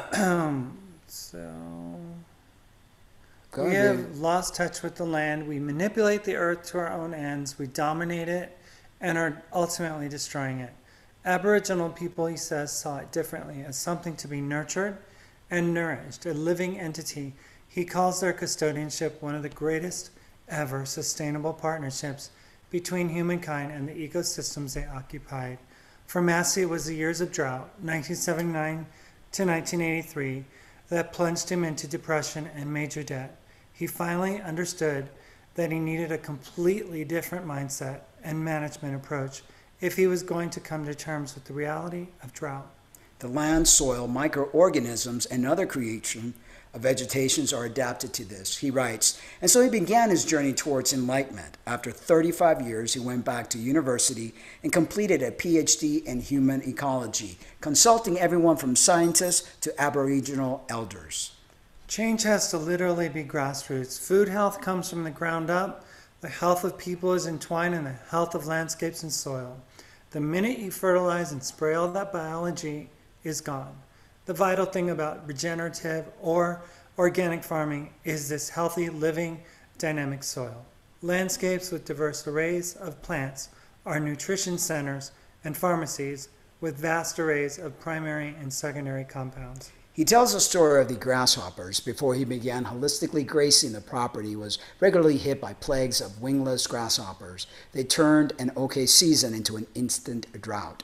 They thrive under degrading management. Bare ground provides them with egg beds. But once we began our biodiverse planting plus holistic grazing, we have not had a grasshopper attack since. And notice how that, it's almost like the system takes care of itself. When you use Roundup, when you use any type of pesticides, it throws off the balance. Same thing happens in your gut. You know, when you eat the things that you're not supposed to eat, everything gets turned upside down. Did you want to read some more? Go ahead. We were meant to eat what grows on earth, not factory made. And my man made sure we are well. Yes, and that's very important.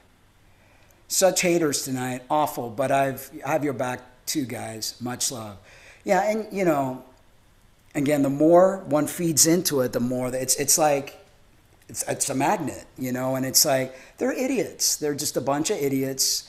They are afraid of the truth that we're speaking, you know, and you know, it's just, you know, it is what it is. You know who it is. It's mostly the Christians that have attacked us recently. They come with their sexual innuendos and their tranny talk and everything, and they just want to poke at people. But here's the truth. I know I'm not a woman. I know that I wasn't born a woman. So for me, it's not a matter of trying to be a woman. It's just being me. So whatever I am is just me. So I'm not really trying to become anything. Right. You know, I'm a two-spirit individual who expresses more femininely than most men. That's it. Nothing else to see here. So, disempowered, you know, they're disempowered. There's just nothing that you could say that could do anything because you're part of the Satan, father of lies, the accuser, and you're not welcome here. So, out you go. And if it's you, Alpha, Matt, that's doing this, It's probably Eden. and Eden, Yeah. and David, Yeah. and all of you other haters out there, who cares? Yeah. Right. We did toxicity testing with Roundup in water. 1 milliliter killed all invertebrates in 10,000 liters. If water, 100% die off. It's crazy. And you know what? There's so many natural ways of diatomaceous earth works wonderfully. It's natural. It's organic. You know, there's no need for them to use this, but they're doing this. I mean, Monsanto owns every seed now. Monsanto owns everything because they're planning to create Frankenfood so that people don't get to eat real food, so that they starve us from the inside out. Because the food that we're going to be eating is going to be void of any type of nutrition. That's why it's so important, people, to learn how to eat less, like we do the 1 meal a day, so that you don't have to constantly be consuming so much toxins. Because toxins will age you, will make you sick, will make your brain not function correctly. It's horrible. Whoops.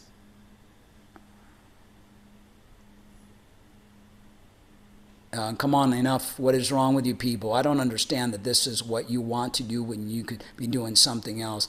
I know, and it's like, but you know what? I seriously, people, and seriously, we can't give these people attention. So they write something, let the moderators kick him out. We don't give them attention. The more attention we give them, the more they're going to want to do it. Today is not a day for me. Okay, Right, that's right. the problem. Okay. Today is not that day. Right. You know, so I'm I I'm know. grinning through this, Okay. trying to make it through this show. But today's not that day. And then it's like, thankful to the loving Christians that created the platform as of yesterday. And, like I said, you guys have no spine, because why don't you pick on me? Why don't you try picking on me? I welcome you to come to my front door. I don't care how big you are. I don't care whatever. Why don't you try it with me? Instead, you have to pick on someone that can't handle it. You're all are cowards, a bunch of cowards. I'm not afraid of you. I'm not afraid of you. And I dare you to come to my front door. And let's see if you're such a man with all your Christianity. Bunch of idiots. All right, so knew someone who abused a 2-week-old baby. He got killed in jail. And that's what they need to do. They all need to go to jail, and they all need to be taken care of by the jail population, because that's one thing people in prison will not put up with, are pedophiles. Regarding pedophilia, from sitting in on various court cases, Mary Jane says, and hearing from medical professionals, there is no cure for pedophilia. No medication or therapy can cure that. They want me to give you a hug. Don't let them get you, my baby. Okay? I know. All right? It's just a you gotta be combination. strong. You gotta be strong, baby. Combination. You gotta be strong. Castration, yes, Quintilia says. Liberals will try to lead you to believe that therapy works, but it does not. I think psychiatry is a load of BS, Spiritual healing is the only true healing, I love you, Lena, and they are just pushing you. Let them. It just calls them out for what they are. Just breathe, Phoenix I am, yes, exactly. But it is not always easy to let things roll off your back. You handle them with, well, Lena, I'd be crazy mad.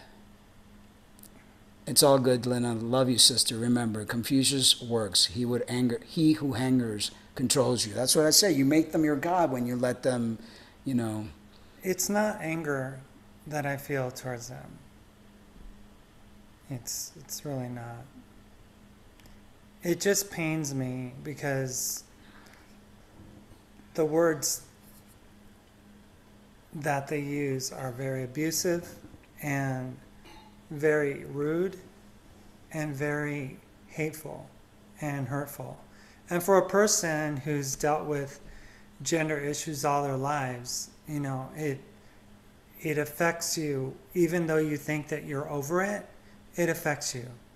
And then when they involve my own children in these accusations, it becomes even more personal, and it becomes even more of a dagger, And so I deal with it as well as I can. And I do want to tell all of you that are doing this that I love you, and that I wish that you could find something better to do with your time other than what you're doing and destroying our show tonight. But one for you guys, but tomorrow's another day. Mm-hmm. We're going to be here again. Mm-hmm. We're going to do this again, and we're going to encourage people again. And believe me, this is the last time that you will ever have a platform on this show. We will block and delete you, and we will not even mention that you exist. Exactly. So you're going to be wasting your time from after tonight. And I wanted to add, ladies and gentlemen, family, friends, please take a look at these individuals that are part of the LGBT community. These individuals that claim to call themselves lovers of Christ, the way they behave, the poison that they use to try to get into a person's head, to lure them to come back to their beliefs, because they're prisoners and they want to take everybody else's prisoners along with them. Because they're miserable, they want everybody else to be prisoner. We are trying to create a freeing environment, an environment that is non-judgmental, that it's about love, that's about learning how to learn yourself, to be yourself, to love yourself, to not hurt yourself in the process while doing it. So there's people out there that invested interest in not allowing us to say what we're saying. So let this be a for sure sign that the Cummings, Real Talk with the Cummings, are making a difference. And they're exposing the lies, and they're exposing the truth. And I hope that you guys could actually see this yourself by what has been transpiring. Yeah, it's very ironic that the time that we had with Alpha and the exchange that we had with him, that now all of this is happening. So I would agree, Mara Jen Scott says, the occurrence of reoffending is very high. Yeah. And Phoenix says, I know this so too well. I just look away when they act like asses. I was taught not to feed it. Yeah, that's the way I feel. So, only hateful words, Lena. You're my woman. They wish they had you on their side as you're a threat to them. Totally. I might be old, Phoenix says, but I will knock you on your butt for treating people like this. Exactly. That's why I say I'll walk into my door. I'm 5'4" and weigh 125 pounds soaking wet.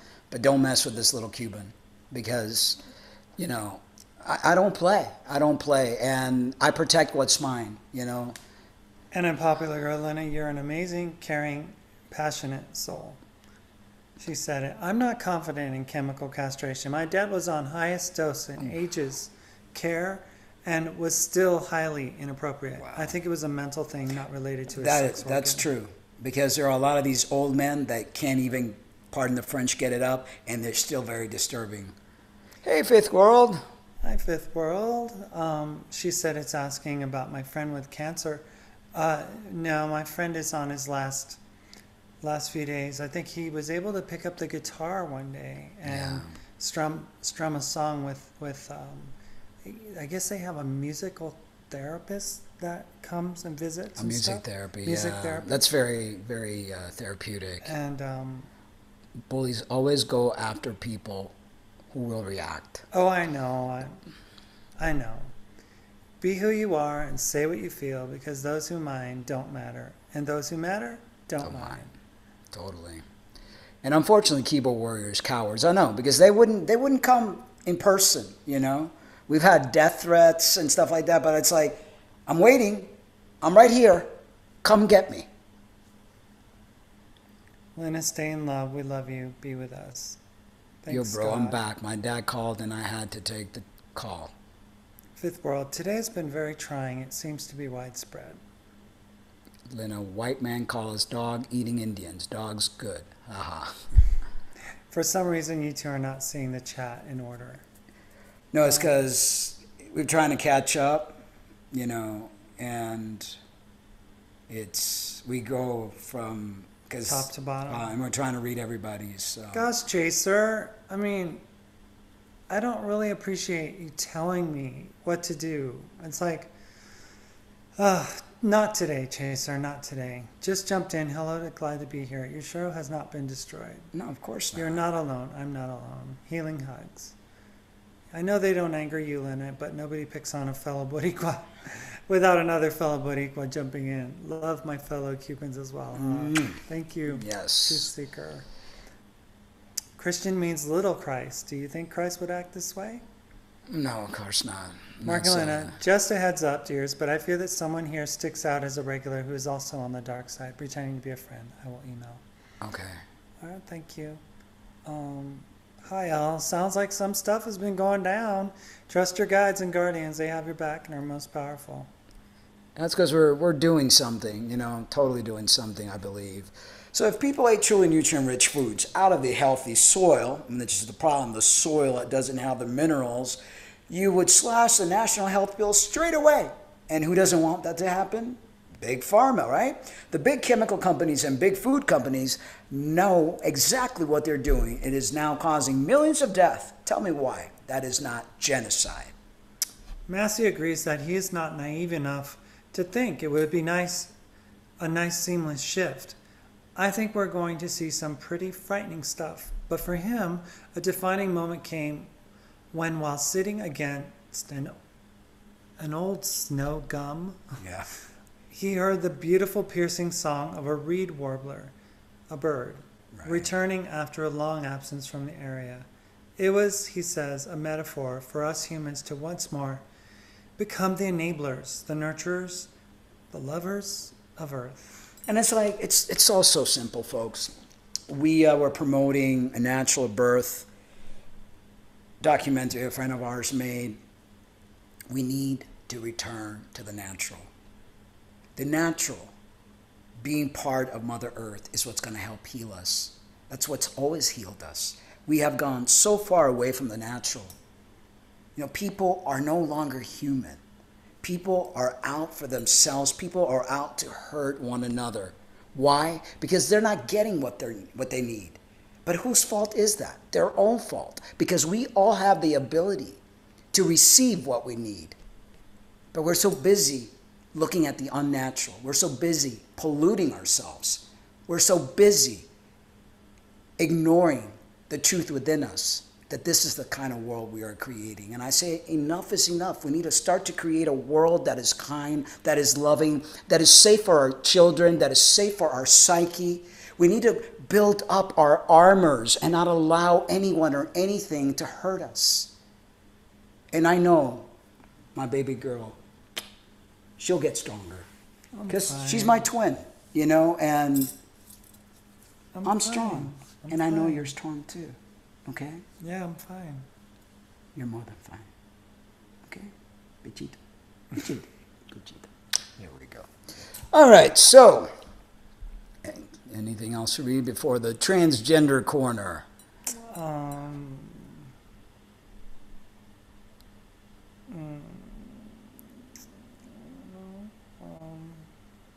Okay. I hope that fiasco with those a-holes is over with. Much love and light. Thank you. Thanks, she said it. It's actually a dress I got in Minnesota when I was living there, and it was at this Vietnamese market or something, so it's pretty cool. I like it. I do watch Eden and have watched and posted Alpha 2, but I watch them for my own reasons. For my own reasons, I have my own feelings about this. I let most of it go. I do see strange things happening on YouTube with people. Alpha talks about this, but I can find someone else. Well, I wouldn't believe anything that Alpha says, actually. Up until this Sunday, he was a friend of ours, in the sense of, he said, I don't have any problem with you or Mark, and I know you guys have good hearts. But then he's here spearheading this nasty ordeal that we're dealing with today. Phoenix, you're trying to sound like you're one of them. Please do not promote those who hate. Mark and Lena know my feelings and know I watch them. I don't speak with him, but I hear most sides of all arguments. That's what I like about your channel. You talk like regular people on topics that matter. Thanks, JB. Thank you, JB. And unpopular. Phoenix, I am, and she said, I watch many channels myself. I don't buy into the drama when it comes to whom subs to whom. Exactly. Yeah. That's the world we need. One of growth and prosperity. I don't know the kind of prosperity that we want, but we don't want the materialistic prosperity. Spiritual. And to me, health is the most important thing. A healthy mind, a healthy spirit. With a healthy mind, a healthy spirit, and a healthy body, so that it's like a perfect triad, you know, and we need that more than anything else, especially with the times that are coming ahead of us. We need to be well balanced. You know, we need to work through all our junk and all our baggage so that nothing could poke you and make you bleed.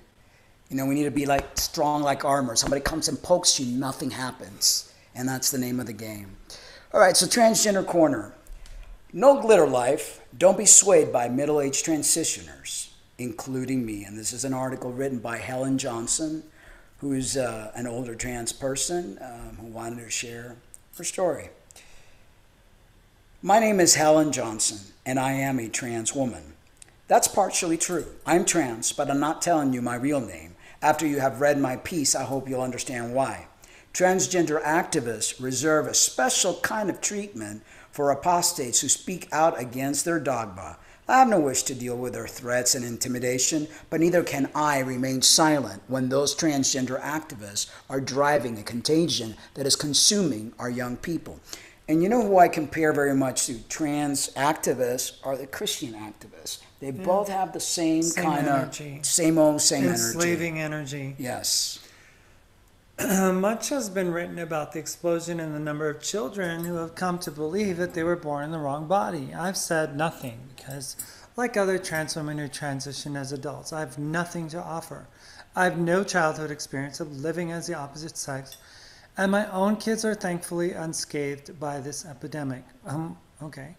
I can therefore only sympathize with other parents whose children are struggling with their gender.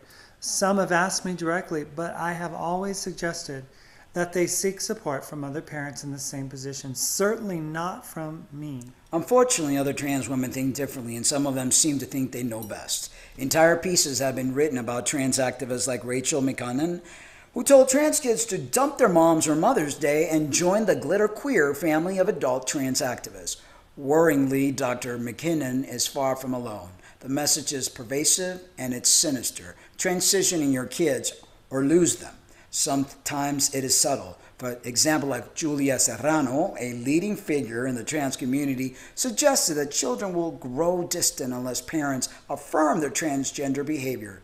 Others are more blatant, like Caitlyn Jenner is one of mine, who throws suicide statistics around like confetti. None of them are experts. All they have to offer is their own experience of growing up. But if they can do that, so can I. And unlike deluded fanaticists like Zinnia Jones, who thinks they actually were an adolescent girl, I'm in touch with reality. And that's important, to be in touch with reality. Most trans people aren't. Gender dysphoria was presented in my earliest memories. It persisted throughout my childhood and stayed with me in adulthood. It made me socially uncomfortable and I struggled to make friends. My dreams of becoming a girl were never fulfilled, and I reluctantly accepted that there was no alternative to becoming a man. I'll say no more about that. The trans narrative is repetitive and it's tedious. But just like McKinnon, Serrano, Jenner, and Jones, I survived childhood and everything it threw at me. Yes, I had difficulties, but lots of children have difficulties. Growing up is hard for everyone. Today's youngsters are being fed dangerous and fallacious nonsense. Society's been infected by postmodern, post-facts, post-truth ideas that spread unchecked on social media. Opinions and feelings are on the ascendancy, while facts and evidence are cast aside. For socially awkward children struggling to understand themselves, McKinnon's glitter queer family may look superficially attractive, an easy escape from reality, but it comes at a huge cost. Very huge cost. I'm glad that I didn't succumb as a child. Male puberty was a mixed blessing for me. It changed my body in ways that I didn't like, but it enabled me to have my own children. Today, they're my pride and joy.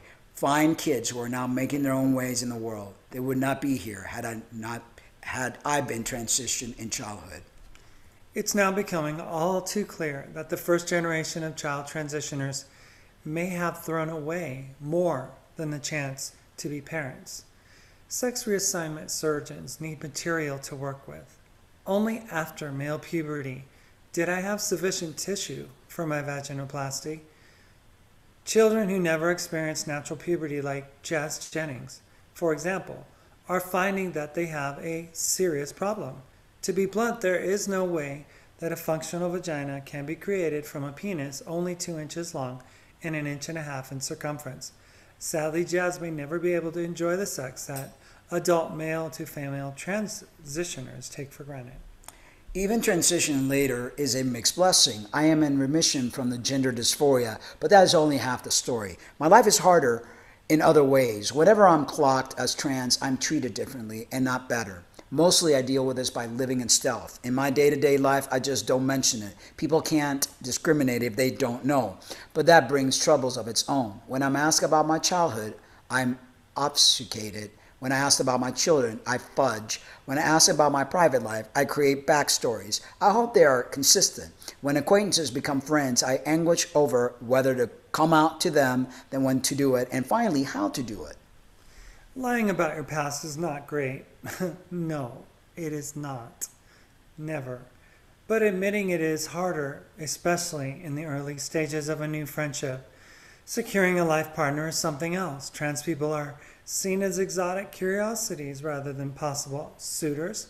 Rarely are we seen as human beings, usually as trans human beings, not quite the same and not quite suitable. Exactly. But people say, at least I have found my true self.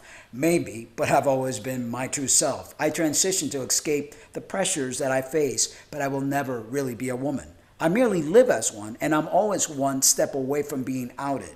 It works, but it's an expedient tactic rather than a fulfilling solution. I wonder what that does to the body. Oh my gosh. I mean, look, you have to create Creating lies, stories. lies after lies after lies. It gets to you. Your own self-conscious calls you an imposter. I know, because I have felt that throughout this transition. You're always thinking and saying, you know, they treat us the way that they do because we're trans. Okay? And it's, I mean, people might, from the, what is it, la boca para afuera, from your mouth out, they might seem accepting and whatever else. But deep down inside, I mean, how truthful can a lot of people really be, you know? But people say, at least I found my true self. But you must be sure. They say, how can I be sure? All I have are circular arguments. Because I needed to transition, I must be a woman. And I must be a woman because I needed to transition. But I can never know what it is to be a woman.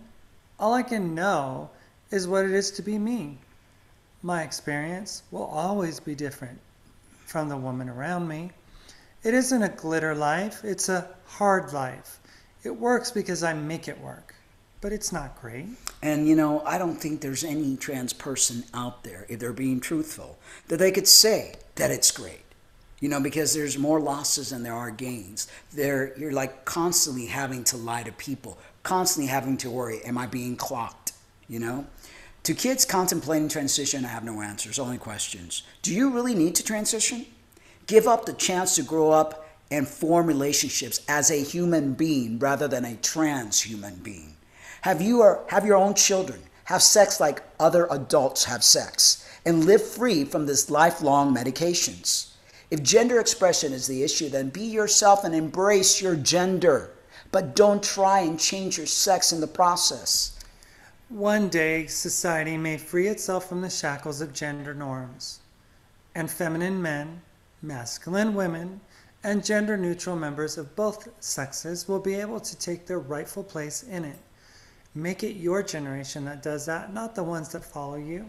To your parents, I would say, give your children a hug, love them, and nurture them. Let them be free to explore their gender and help them make that break from the crushing weight of society's restrictions and expectations. But steer them away from the transitioning from one gender prison to another, certainly before they can experience what it means to be an adult. If their gender dysphoria persists, as mine did, they can always transition in adulthood. That option will always be there. If it desists, then they will have avoided making a truly catastrophic mistake.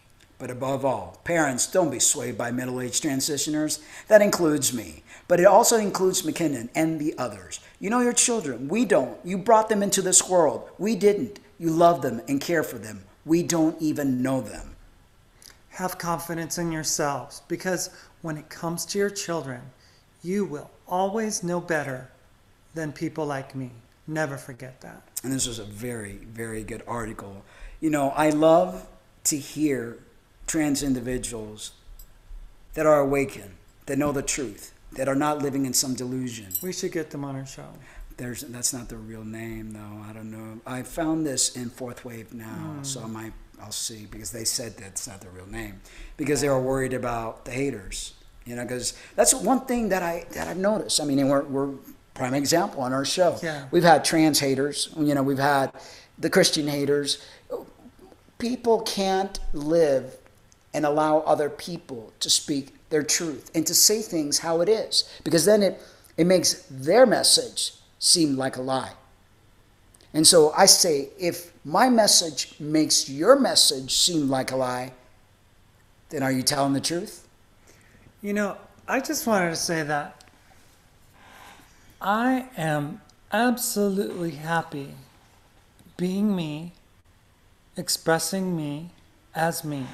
And I have no regrets with regards to where life has taken me.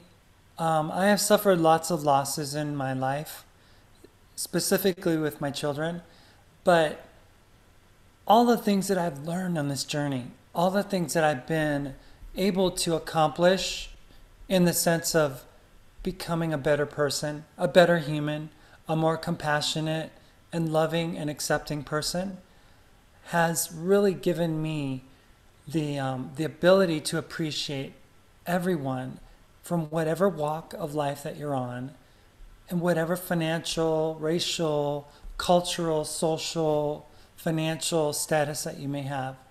I just love people. So I'm thankful.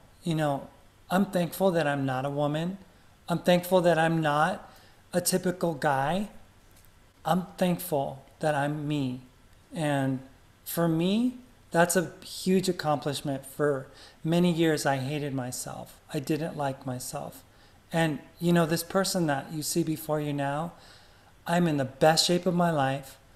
I am a vegan, and I look a lot younger than I actually am. And I know that as I age, I'm going to age well.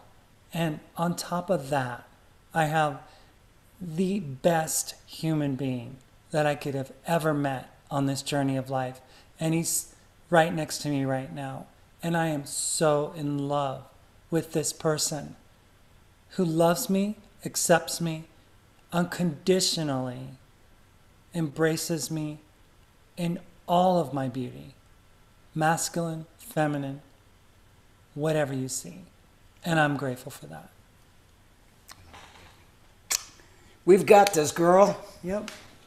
All right. Read some more of the... Spiritual growth and the environment for others to grow and coexist. Some are just very good at wordplay. Yeah. And Phoenix says, not the eye thing, reptilian crap. Sorry. I watch how people are dead and then show up again. A man died and a month later he appears in the front row of another funeral. This is what I look for. Chameleons are cute enough.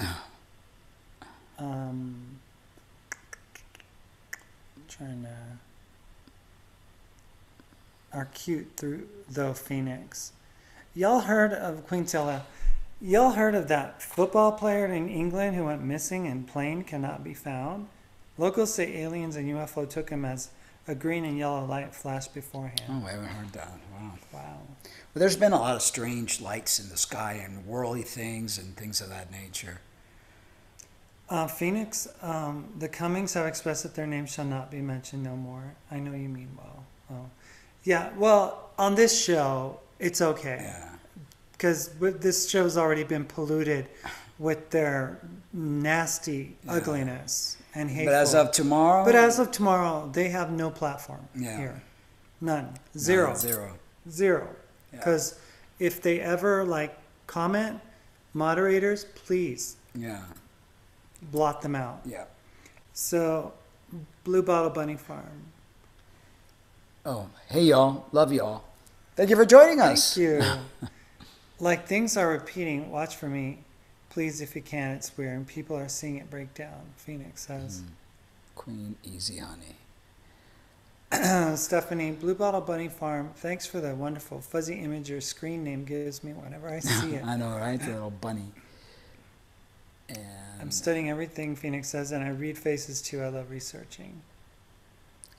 Alien. Oh, that's good. And makes me smile. Nice. Nice. Hey, chica. Isn't your sex life your business, not others? Phoenix says.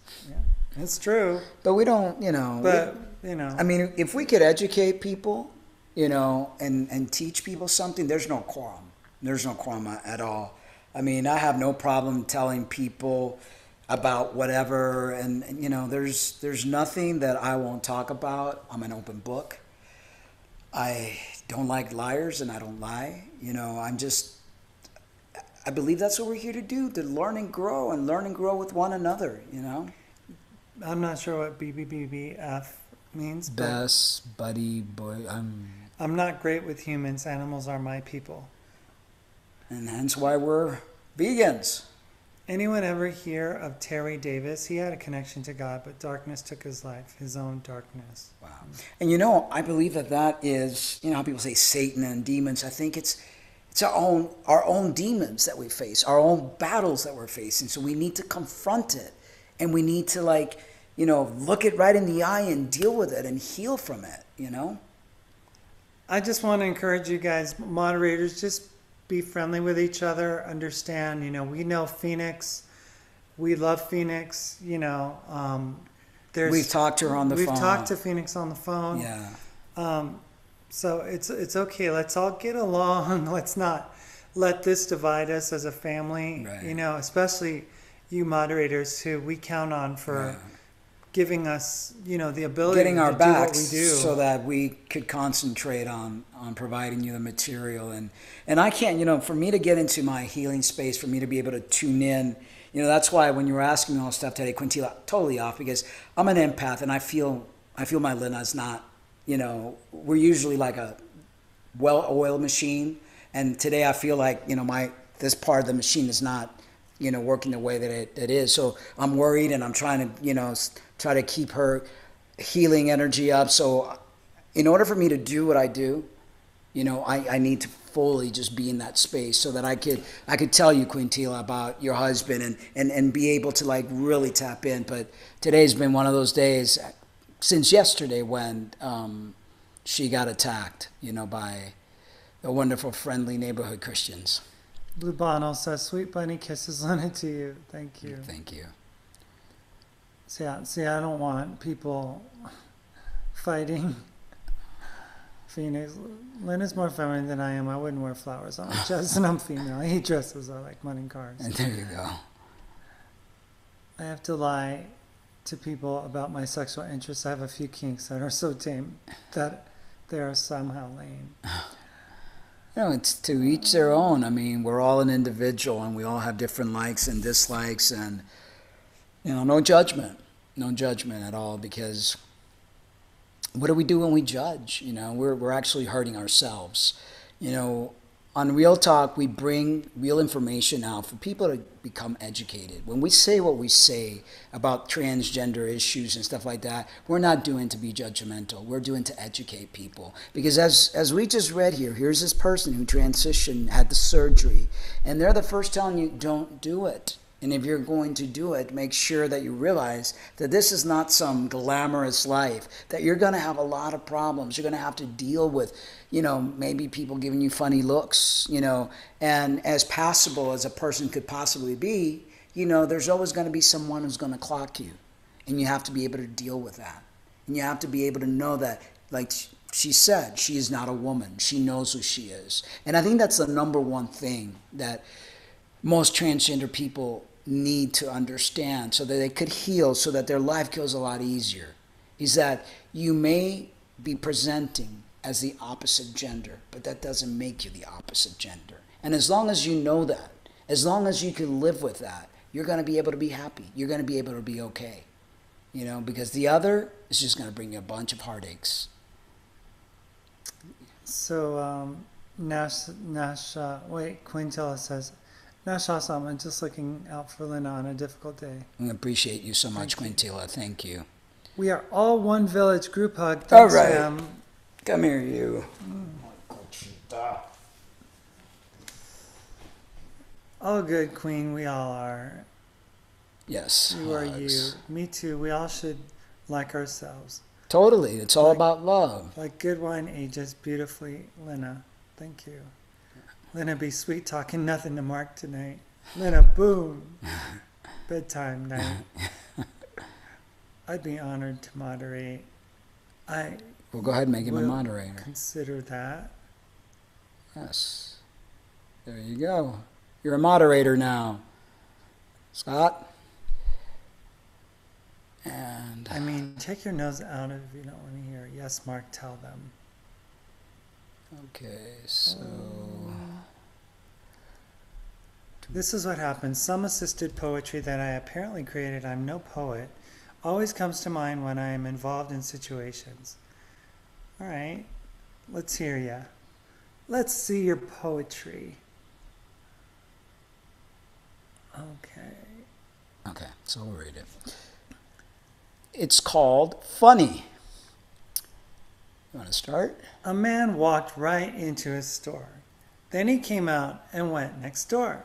We cannot figure out to this day why he went around that way. He lived his life in solitude, never wishing to intrude. His face was shaved, his clothes were clean, yet still he did not want to be seen. The funny thing about this man was perhaps another happening. When once he moved from door to door, he then sat firmly on the floor. Could it be that he was not true to all the wondrous things he could do, moving around from place to place, trying hard to find his space? His soul can guide him, yes, indeed. Just let go and let it lead. The way is clear to be more sunny. Sorry, that wasn't very funny. That's awesome. That's cool. That's cool. Thanks for the moment of brevity Thank there. you, Gail. Thank you. I am here to learn, Phoenix says. I just cannot spell, and I use the wrong words and get in trouble. I'm backwards because of dyslexia, and so sorry. I didn't mean it that way. We love you, Phoenix. We love you. Like I said, no judgment, no judgment whatsoever. I mean, we're all growing, my gosh. I mean, we have been so traumatized as a species. We are just now starting to raise our little head above the water. There's so much healing to be done. So much healing. But I know that we can do this. And now for the manifestation. Is that thing on? It always turns off during the show. Yes, manifestation moment here. Let me connect. Okay, I gotta. Bye, Queen Tilia. Thank you for joining us. Thank you for being here. Wait, hold on here. This thing needs to be turned off. There we go. There we go. All right, so let's bring this here.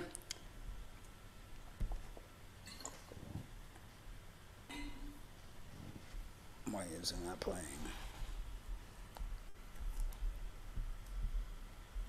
It's connected. Why isn't that playing?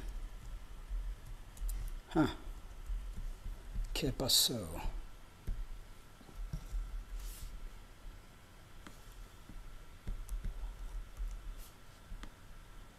Why isn't that playing?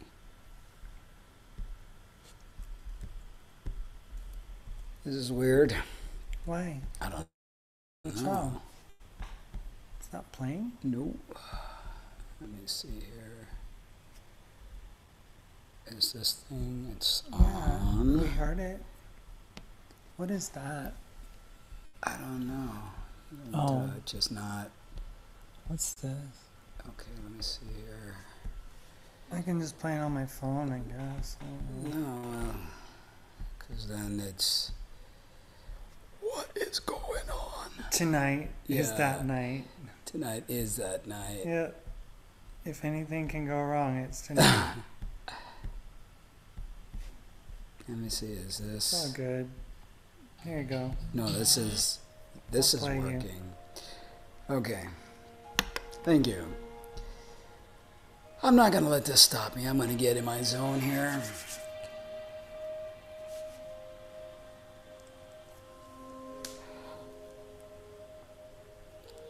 Tonight's meditation moment, it's called Healing from Your Story. The need to explain, to show the world your intentions and your meaning. The need to be heard. Who must you convince when you create your story? Who are you trying to reach when you give someone glory? Are you the one that has to fight? Or are you here just to live your unregrettable life? Are you afraid of what others think of you? What is it at stake if you give up your sight?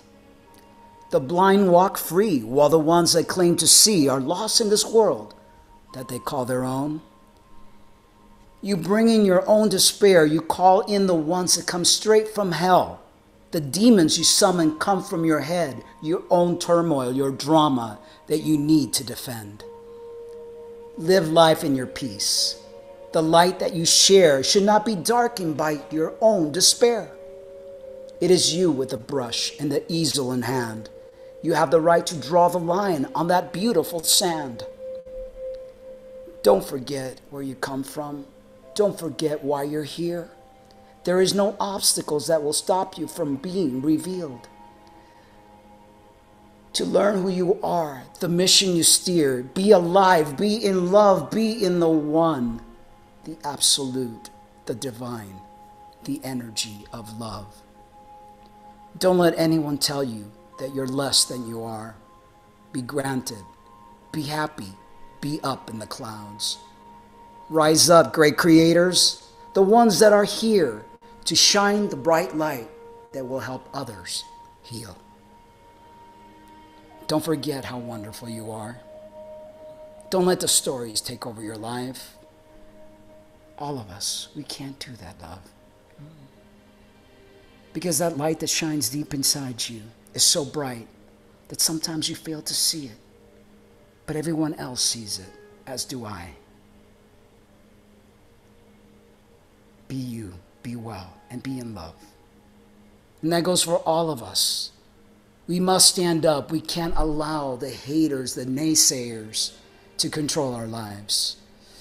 And I have this personal manifestation that I want to share with Scott. Scott, I know that you've been struggling with tobacco, and I know that, like me, you have gotten rid of a lot of your addictions. And there's always something that kind of still lingers, that we still kind of hold on, that we still want to call it a friend, that we still think that we need it, but deep down inside, Scott, it doesn't serve you, and you know that. So I, Mark Angelo, set forth the command and motion for my friend and brother Scott to find it time to put down the urge, the connection, the relations with tobacco. It has served him well, and we know it has, friend, but no longer wishes to be part of the molecular dance and relationship with the source of energy. All molecules in Scott's body will refuse the interaction, will refuse any past addictions, need, or want from this day forward. Scott is free from this affliction. And so it is. And so it is. And I want all of you to repeat out loud. And so it is. So it is. Scott, you are free, my friend. We love you. All right.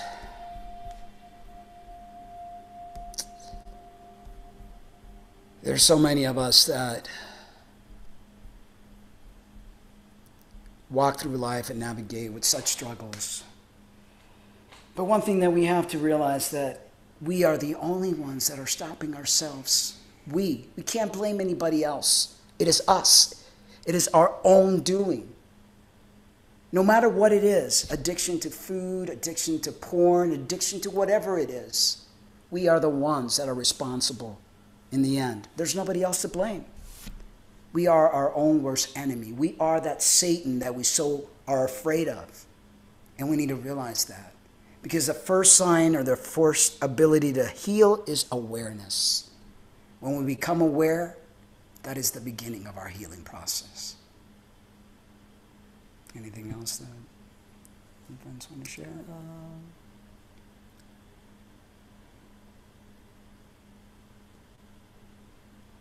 Big hug, says Mira. Thank you, Mira. Big hugs to you. Night, see, rest well, so Chaser's gone. A whole day has been quirky, Unpopular Girl says. Bye, guys. Gotta run now, but great show tonight. Much love to you both. True Thank Seeker. you. Thank you, Thank Boricua. Muchas gracias. Much love, go relax. Phoenix says, Nash, awesome. Gremlins. Yeah, we have plenty of those tonight. Ask Lucid. Real talk, real people, real life, real truth. It's what it's all about, my friend. All about that. And thank you so much. We are the real life tribe. Yes, we are. Real deep. This is so amazing and calming. Thank you. Thank you. Go ahead. Boricua didn't leave. Sorry, I'm back for another moment or two. Don't need to run. Yes, beautiful moment, guys. Thank you, Boricua. Rebel 2, beautiful. Beautiful words, Mark. Thank you. You're Maria. very welcome. Very Molecular dance, love it. welcome. She said it. Yes. I second that for Scott. I declare you free as well, Stephanie. So be it. And there's Scott. Love you, Mark and Lena. All And right, so it is. And so it is. And so it is. Said that out loud as well for vibratory force. Yes, totally. Can only wish this heavy heart of mine one day to feel light. And you will, Mira. You will. You will. Totally. All right, guys, it's been a day. Well, actually, I mean, my days, it's just little. Yeah. But I hope that we've all learned something from this moment. That there's going to be moments like this in life, and that's when we need to be strong. Because it's easy to let everything just flow when we're sitting there, meditating, listening to kumbaya music. But the times that we need to be able to take control is the time that we're being bombarded, the time that we're being attacked, the time that we're feeling pain. That is when it's all supposed to come through for us. That's when it's no longer a dress rehearsal, but an actual reality. And that's when we have to kick it in. Not when everything's perfect. Not when we watch some beautiful movie and we're feeling, it's when it's most needed. And that's when you have to rise up. Totally. Nash says, this was my first manifestation session, quite liberating. Thank you. There's many more to come. Many more to come. And if anybody has any personal manifestation that you want me to create for you, I'll be more than happy to. Guys, remember to like, share, and...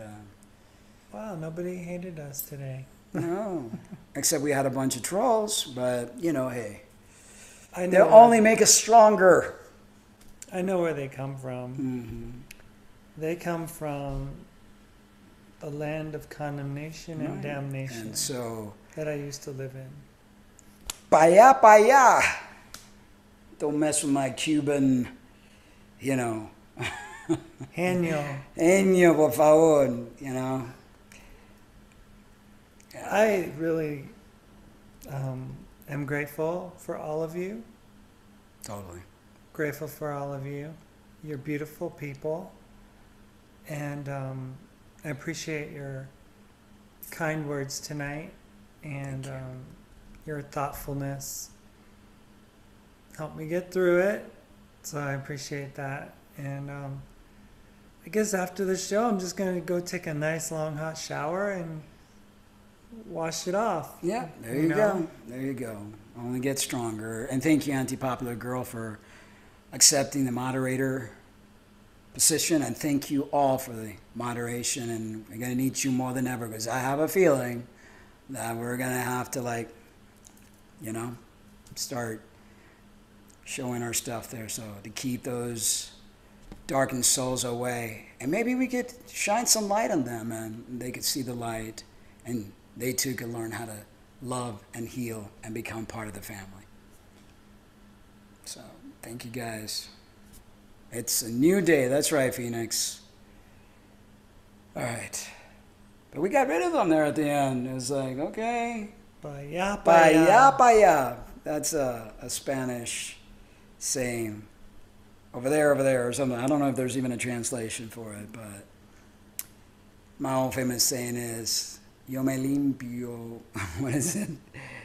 What they say with my... Yo me limpio el culo con me. Something like that or another, but yeah.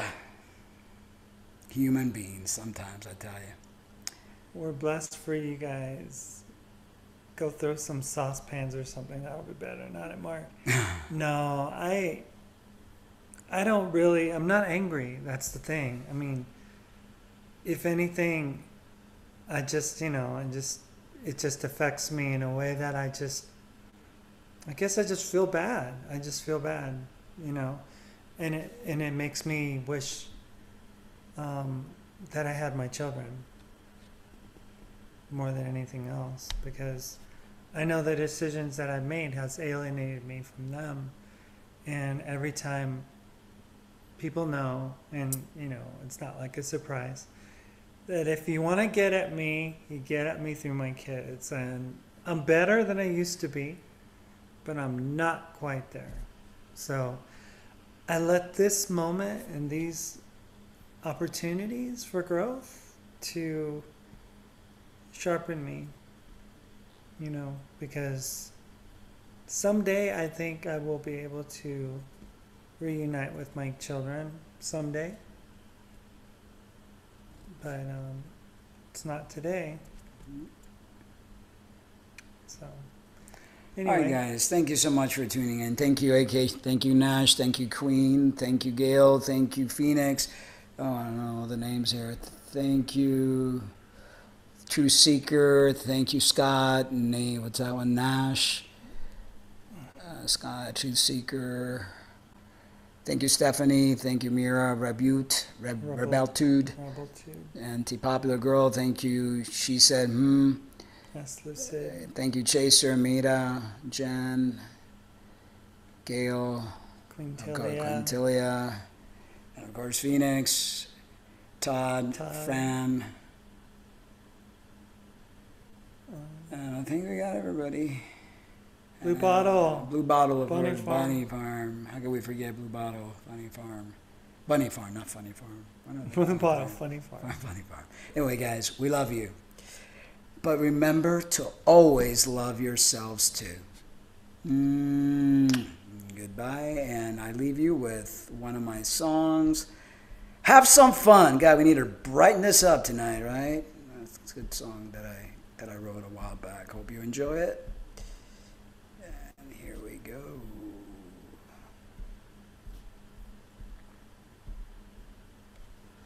Let's see if this works.